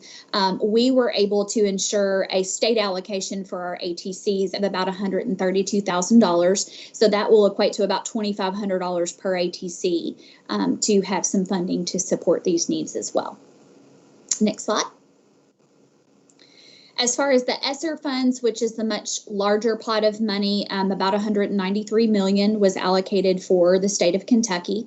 The funds are being distributed based on the Title I Part A formula, which districts are obviously very familiar with already. And it was the most equitable way for us as an agency to disseminate the funds. So they do come here to the Kentucky Department of Education, and then we flow them down to the districts. 90% of the funds had to go to districts, and then we were allowed to set aside about 10% for state schools and state initiatives. So again, these have a much broader focus. Any activity that's currently authorized under any of the other federal programs like ESEA, IDEA, Perkins, McKinney-Vento, all of those types of expenses are permissible with the ESSER funds as well as any other activities that your district may feel like are needed or necessary in response to COVID-19. So those might be, response efforts, sanitation, PD, distance learning. The door is really open there for supporting whatever needs your local district or your school may have. So again, districts will receive their allocation of this, and then because we were able to ensure a state set aside of 10% of the funds, we have about $4.4 million that is allocated for the Kentucky Tech District of Area Technology Centers as well. Across the agency, we have really tried incredibly hard to be strategic in how we support schools and districts through the COVID-19 crisis. From the onset in March, we very quickly jumped on the development of our COVID-19 web pages. It became very clear we had to have a clearinghouse, a place where we could have all of the pertinent information, resources for schools and districts and parents and any stakeholder to find. So those have been developed. I'll share more about the CTE pages in a moment. we began implementing immediately at the onset of COVID weekly special superintendent webcasts. So every Tuesday afternoon, the commissioner and his leadership team have a webcast that is on YouTube, just like this meeting today. And it's a great opportunity for us to share pressing information, new resources, new guidance, as well as to get continued feedback from our superintendents and answer questions just like we are today through the Go Soapbox platform. Interim Commissioner Brown was also really adamant that we needed to have a way to engage all of our other state agencies and all of the other what we call K groups, all the Kentucky associations of everything you can think of. So we had a task force that was created that we are referring to as the Education Continuation Task Force. And that task force meets every other week. Again, it involves every other state agency. It involves the Department for Public Health. It involves all of our critical stakeholders to ensure that we are supporting you guys in the schools and districts in the same manner, that our messages and our guidance are consistent, that it's vetted, and that we feel like taking the right action steps to continue to support you through COVID-19. We've also implemented a number of cross-agency teams. So as you can imagine, from March 13th on, the number and abundance of questions that have come into the department is really, it's a lot. So we developed a frequently asked question document that is posted out on our website. And so every time we have questions that come in that we feel like need to be included in that is revised and updated. It's a spreadsheet that literally you could do a word search for anything you're looking for, and you can find if there's been any questions and answers posted on that particular topic. We also developed guidance on the CARES Act funding, reopening scenarios, all different types of things. So there's a cross-agency team that I represent our office on that works on all of those guidance documents that are now out posted on our website and are shared via the press releases and all of our communication channels. We have a project management team that is looking at how we reflect on the action steps we took in the first couple of weeks and how we would do things differently if this happens again, as well as planning for moving into the fall, depending upon all of the unknowns, how we will continue to support you and do our work every day. And then we've also really beefed up the professional learning that we have available in virtual platforms, and we now have a common space on the KDE website where we can share virtual professional learning opportunities. So that has taken a lot of our time as well to ensure that you guys are aware of that. So as I mentioned, specifically, we have the general landing page that you see there in that picture for all of our COVID resources and guidance. They are kind of organized around the clusters of work that we have focused on throughout the crisis: educate, feed, support, and reopen. So you can find anything and everything you're looking for there, but there are also 6 specific pages hyperlinked within that broader guidance that are specific to CTE. So we have 6 web pages right now that are serving the purpose of sharing CTE specific COVID guidance with you, as well as FAQs and really important information.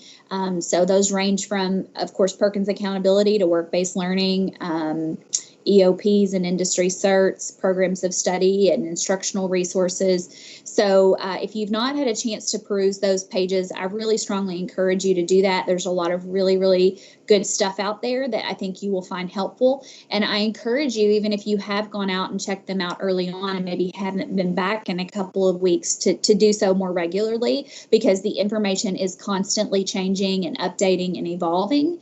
So that is the mechanism by which we are ensuring that all of the most important and up-to-date information is out there for you guys.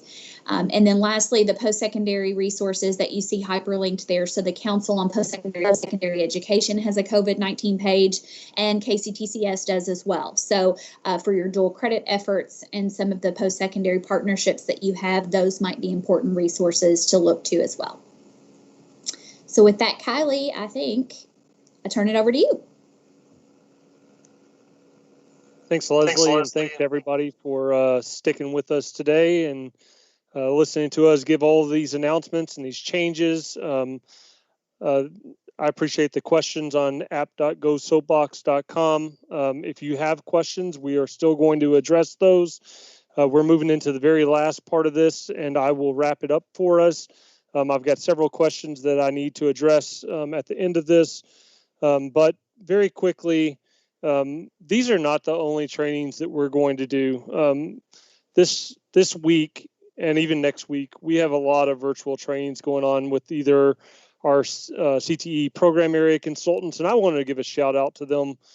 They've done some great work to move in a very short time from what was supposed to be face-to-face to a virtual environment to continue to provide resources for all of their teachers. And that goes for our CTSO consultants as well. They've done a really great job. I really appreciate all of them.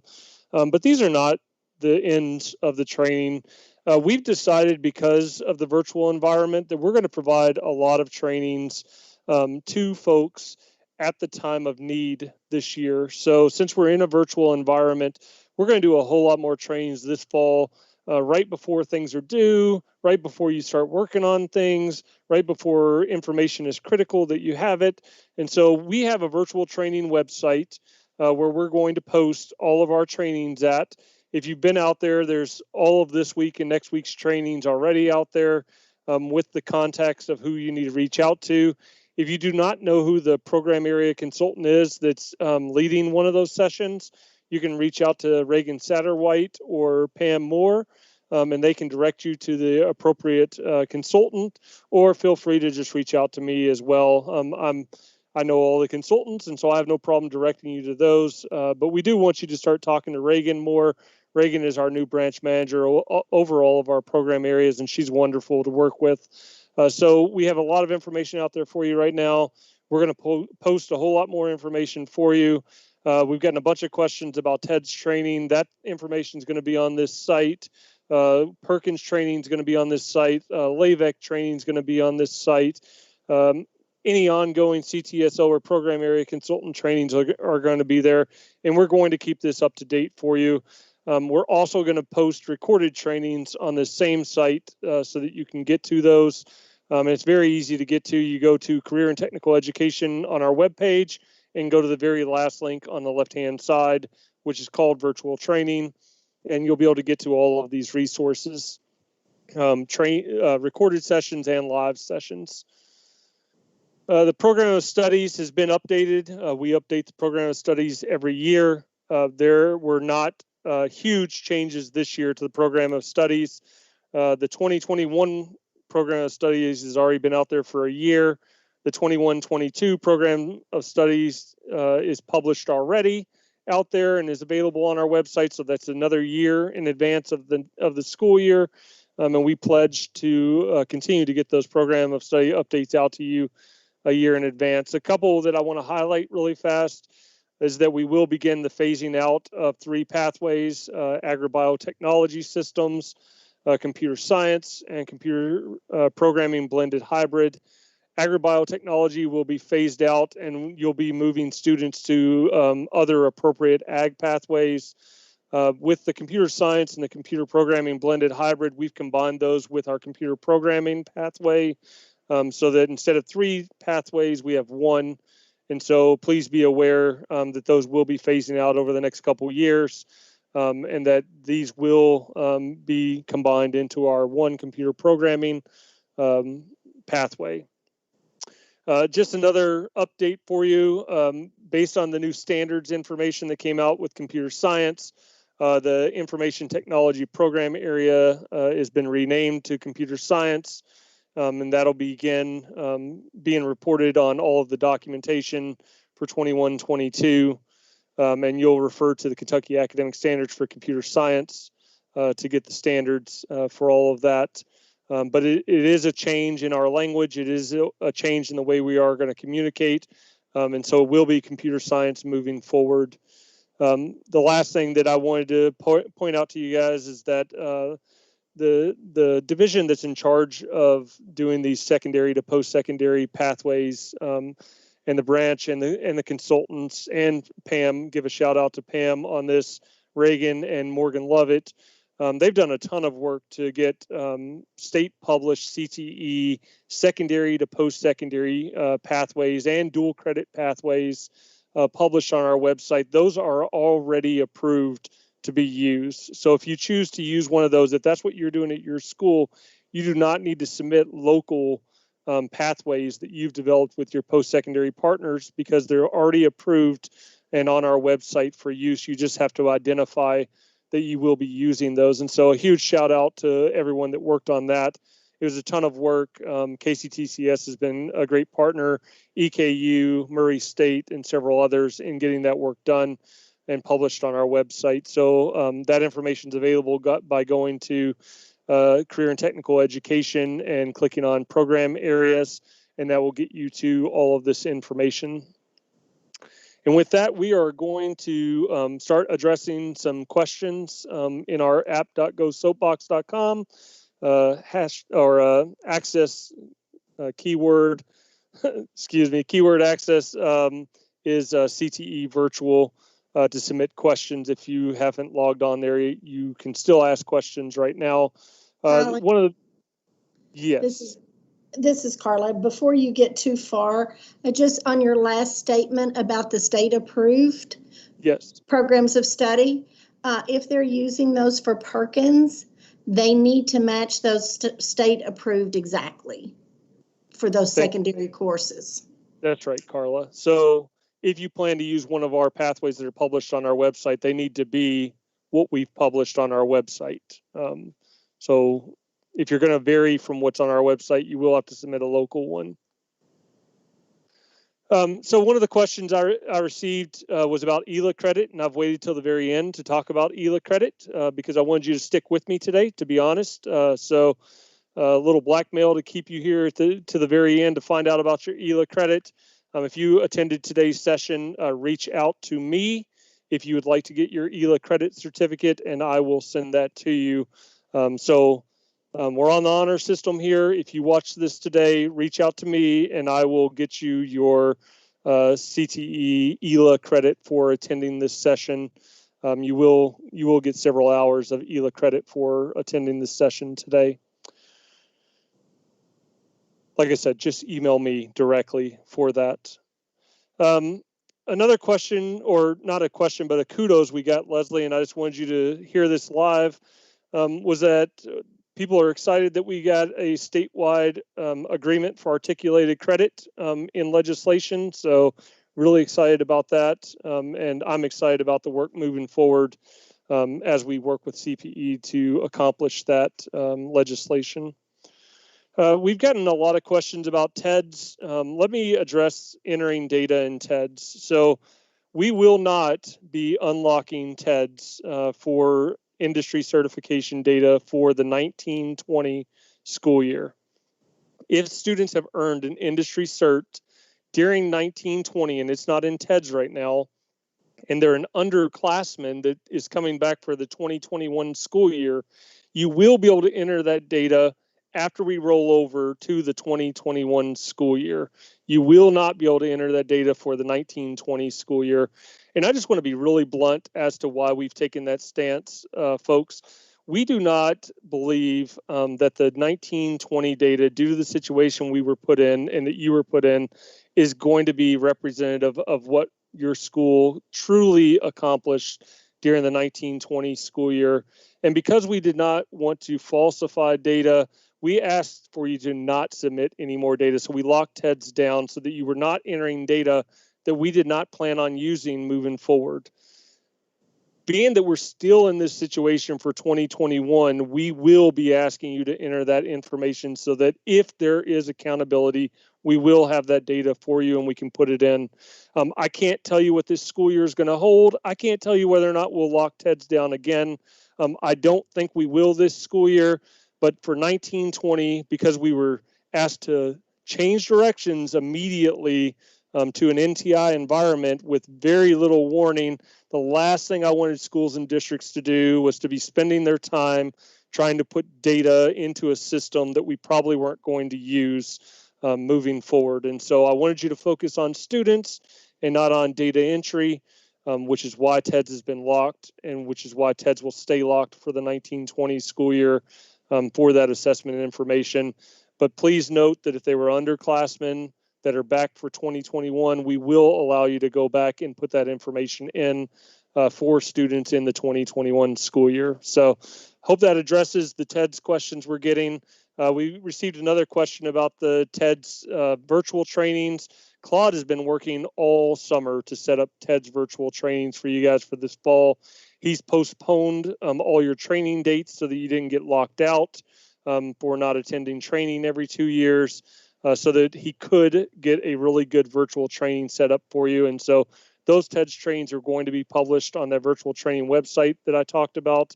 And Claude has done a really tough job in getting all of that training moved over to a virtual environment and ensuring that you're still going to get what you need moving forward. So yes, TEDS training will happen virtually this year. And Leslie, we got a question about co-ops and internships and the COVID situation we're in and how that's going to affect funding if kids are unable to complete those, or if they drop out of those, or if the COVID situation just prevents them from doing that. I'm going to take a shot at answering this question, and you can help me out if you don't mind. So as we move forward into the 2021 school year, we know that things are going to be crazy. Things are already a little crazy for all of you guys. And when I say a little, I mean a lot crazy for you guys in trying to reopen schools and address all the questions that are coming out. We took steps with the LAVEC funding to waive any kind of mid-year adjustments based on what happens due to this COVID situation this year. And I can tell you that based on what happens this year, there is a chance, probably a good chance, that we will be asking for another waiver moving forward because the data we're going to have this fall is probably not going to be representative of a normal school year for us. And so if students are forced to not do co-ops, if their parents choose not to allow them to do co-ops, if the company refuses to allow them to come in and do their co-op because of the situation, please know that in the background, we will be fighting for appropriate funding for you guys based on what a normal school year would look like as opposed to one in which we have COVID-19. Leslie, do you want to add anything to that? I would just add, I would remind you, if you've not seen the work-based learning guidance that we produced last week, there is a guidance document out there that is based on where we are at this moment. As you know, things are continuing to change and transpire, and by the end of this week, we may be in a different place than we are today. But at this moment, the guidance is that, so long as there is agreement among all parties involved in the work-based learning placement, that co-ops or internships or any other type of work-based learning could continue moving into this next semester. So there will have to be a mechanism by which you as the district or the school can collect that permission and make sure that all parties have agreed to the healthy at work, healthy at school guidelines. But as long as you're adhering to all the guidelines and all parties are in agreement, we're not going to stand in the way at this time of you all being able to continue those opportunities for kids. So that's where the guidance is at this moment. And again, that's posted on our website if you've not seen it. Leslie, thank you for answering that and for giving that explanation, because our next question was, if schools are on a hybrid model, will that impact their work-based learning? And if they go total virtual, is that going to impact work-based learning? So I think I'll just reiterate what you just said, which is that if all parties are in agreement, work-based learning can continue. That's right. But that is the guidance as of right now. That's an ongoing guidance document that we will update based on how the situation goes with COVID-19. But as of right now, we just want you guys to get sign off from the company, get sign off from parents and from students to make sure that everyone's okay and comfortable with those work-based learning opportunities continuing. That's right. Leslie, concerning internships and co-ops, are we under the guidelines to have background checks done for mentors on the employer side? Yeah, anyone that is expected to engage with the student in any capacity is expected to have a background check pursuant to the state law. Thank you. Mm-hmm.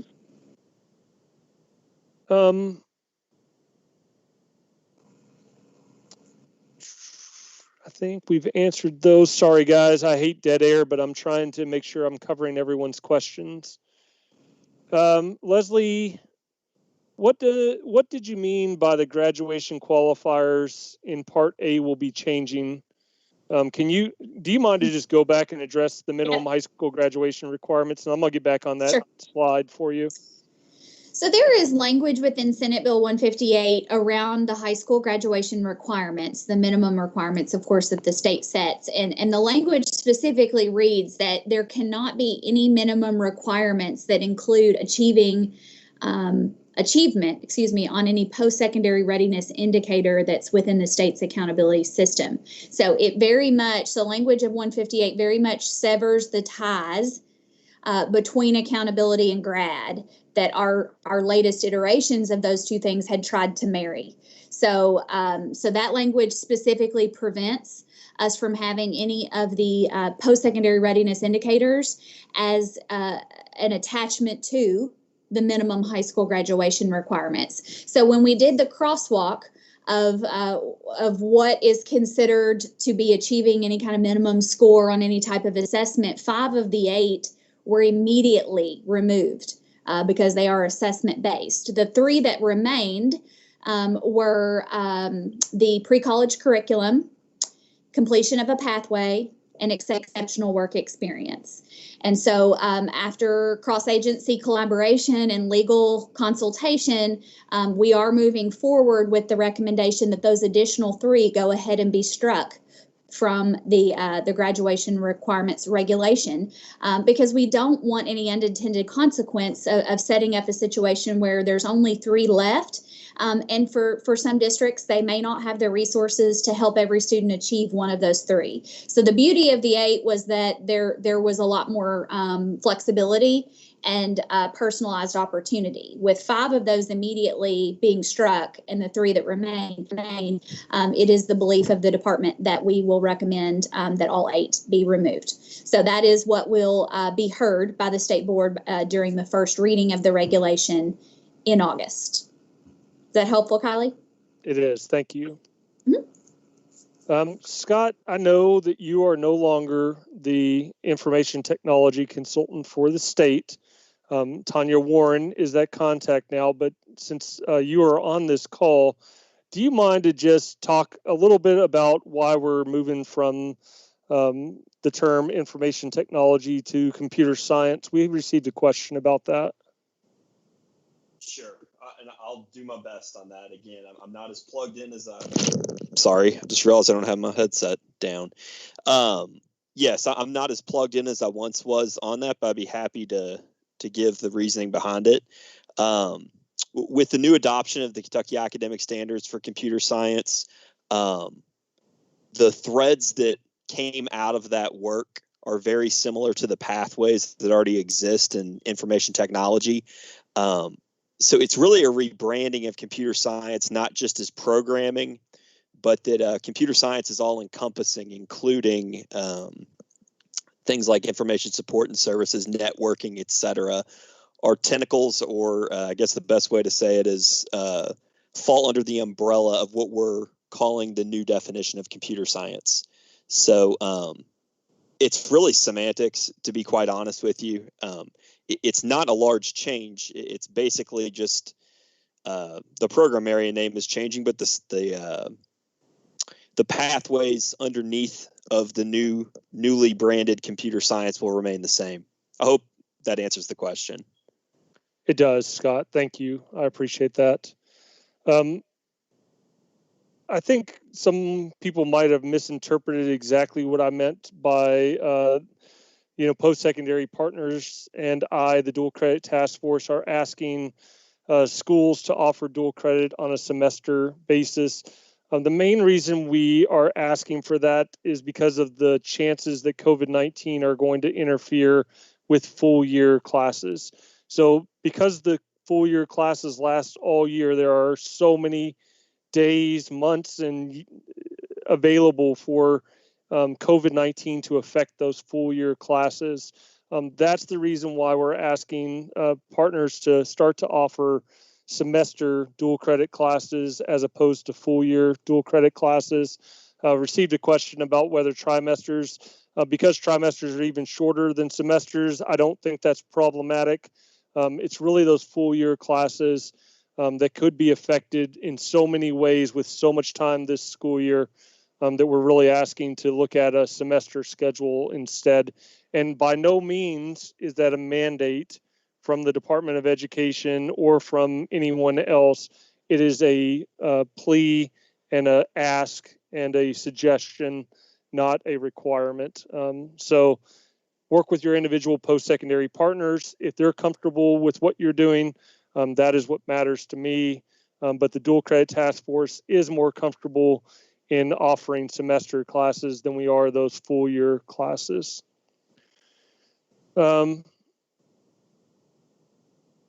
Received another question about TED's industry certs.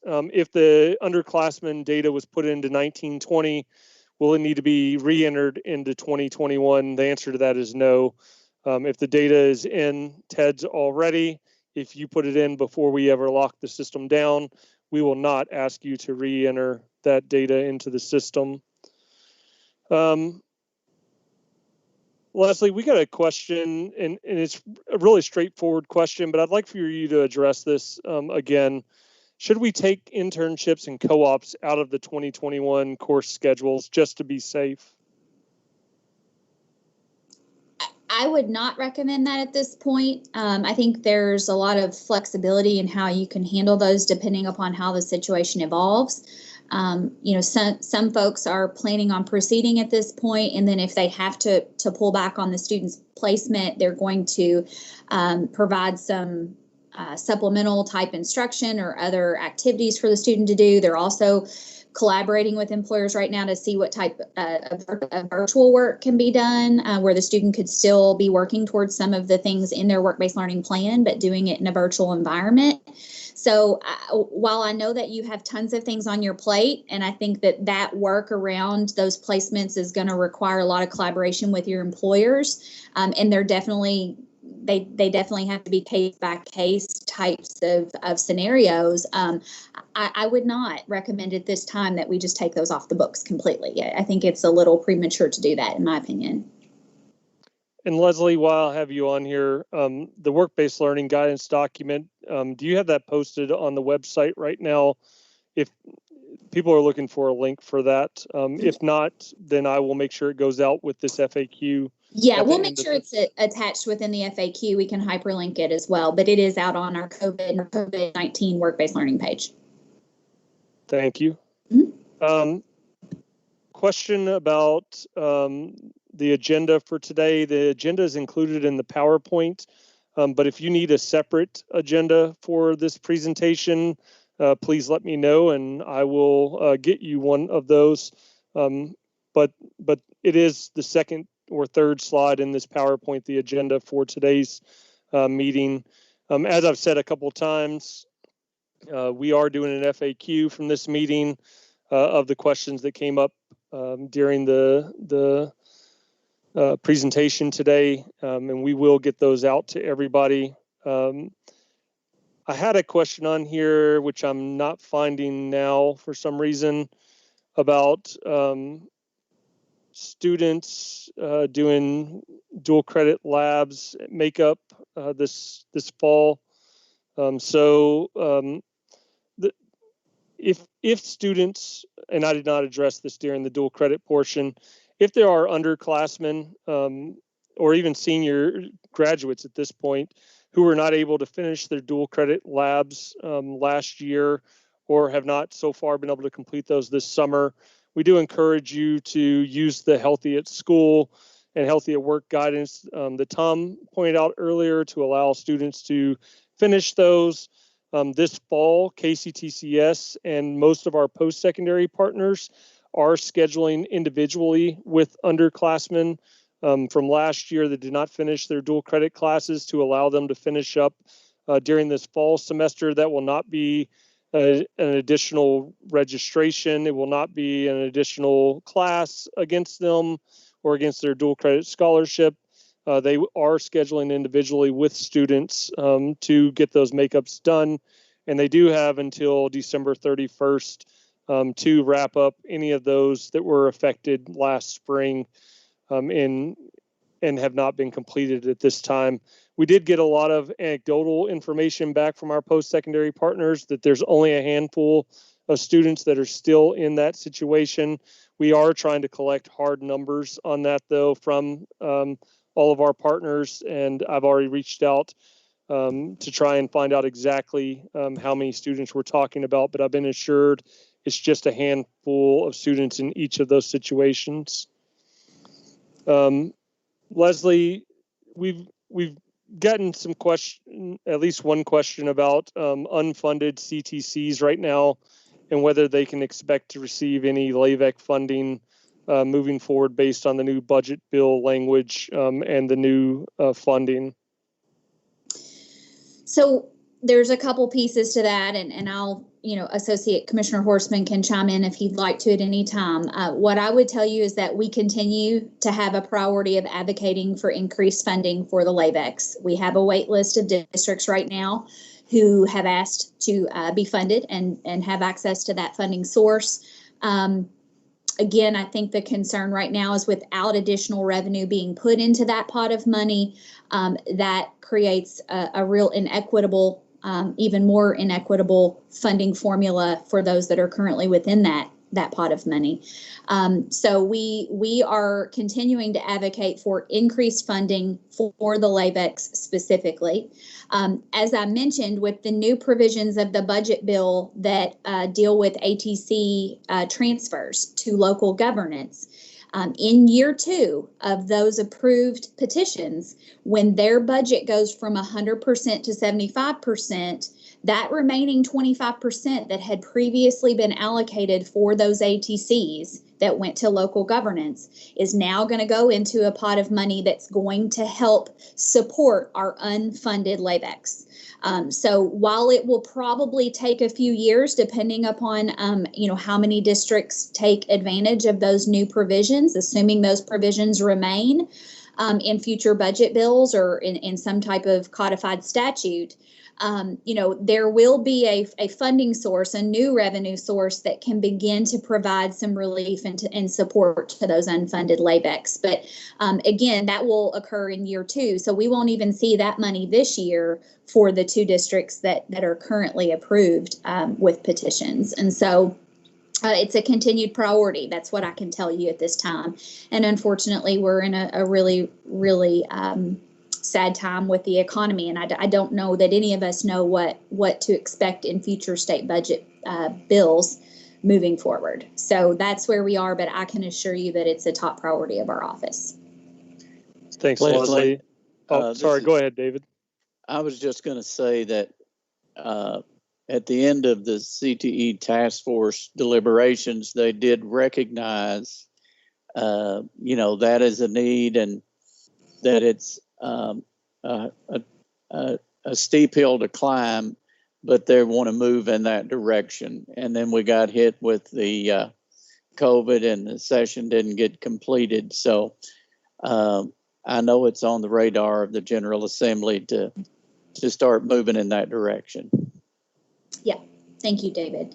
Kylie, I had hopped back on for a second just to draw attention to one thing. I know I told you all that the work-based learning guidance was out on our COVID page, and I did request that it go on our work-based learning page, but when I went out to check, I actually saw that it got posted on our end of program assessment page. So it's in the wrong place, but it is on the web, and we will make sure that it gets corrected. And again, we will make sure that you have the right link and maybe even the PDF when we send out some follow-up information. Sorry about that. It's okay. Thanks, Leslie. I appreciate that follow-up. I'm going to paraphrase this next question, and if I don't get it right, the people asking this question are welcome to yell at me through app.gosoapbox.com that I'm getting it wrong. But this question is really for Tom and David. Is OCTE going to provide any guidance about all of the different schedules that the feeders are on for the ATCs to help streamline and provide some consistency to how teachers are teaching these students during this time? They're feeling a little overwhelmed based on all the different feeders having so many different schedules and, so many different options available to students. So they're just looking to see if OCTE is planning to release guidance around that for them. So Kylie, we haven't given specific guidance on that because with 51 different area technology centers and 120 different districts feeding into them, it is our hope that they would make a better decision at the ground level, working with each other, working with the feeders, working with parents to make those decisions on what is best for them in those program areas. The guidance that we've given them is specifically to help address the healthy at school concerns that we have. But with all the different items that go on, I would like for our administrators to be reaching out to those sending districts and coordinate those efforts. Now, if there are specific questions that relate to one of those, if it's a policy or something we have in place that they feel that's hindering them, then they need to reach out to us and make sure that we can address those specifics. But the bigger, broader overall question about that instructional environment, that's at the ground level with those folks that they work with. David, would you like to add? No, Tom, I think you articulated it well. I think what we have to be concerned about is what I said earlier today is the unknown. I think what you're saying is when you see a particular barrier or an issue that you just don't know how to get around, let us know and see if there's some relief we can give you or some advice. But working with your local superintendents and sending districts and working out the best way to serve all those students. And then again, if you run up against the wall and need some assistance, they have an area supervisor that can work with them, obviously, and then our office will provide whatever support we can to help them through it. Thanks, David. Sorry, go ahead. I was just going to say, we realize that it's not going to be a perfect world for CTE because of the hands-on nature, but there are things out there that we can do, and there are tools and resources to help alleviate some of the stress from it. But I think working together is the best way we can move forward with it to come up with the best plan. Thanks, Kylie. Sorry. No, it's okay. I just want to piggyback on what the two of you are saying and relate that to every circumstance this year.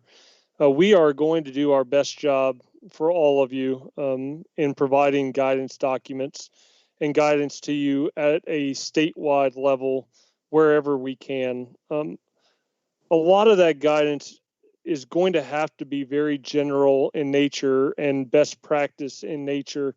It's not going to be perfect for all of you guys. We strongly encourage you to reach out to us, talk with us about your individual situations, and that will allow us to help you throughout this fall, especially with dual credit situations and with industry certs and with this EOP testing. Everyone's going to be in different situations. Not every school district's going to look identical this fall, and we just need you to help us to help you, in the words of Jerry Maguire, by reaching out to us and explaining your situation to us. And if, we will try to help you as much as we can, but a lot of these decisions are going to be at the local level due to the fact that so many different scenarios are going to take place this fall. So with that, I do not see any additional questions in the soapbox. So I am going to thank everyone for their time. Thank all of the presenters that helped me with this session today.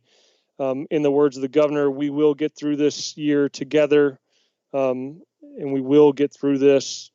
Please use us, reach out to us, stay in communication with us, and we will do the best we can to help you through all of these situations. And we will continue to get those guidance documents out and posted, and we will be posting an FAQ from this and any other questions that we're receiving a lot out to you guys. So thank you so much for sticking with us. The governor has a press conference coming up at 4 o'clock. we should probably all adjourn to go and watch that. So with that, I say goodbye to all of you. Thank you.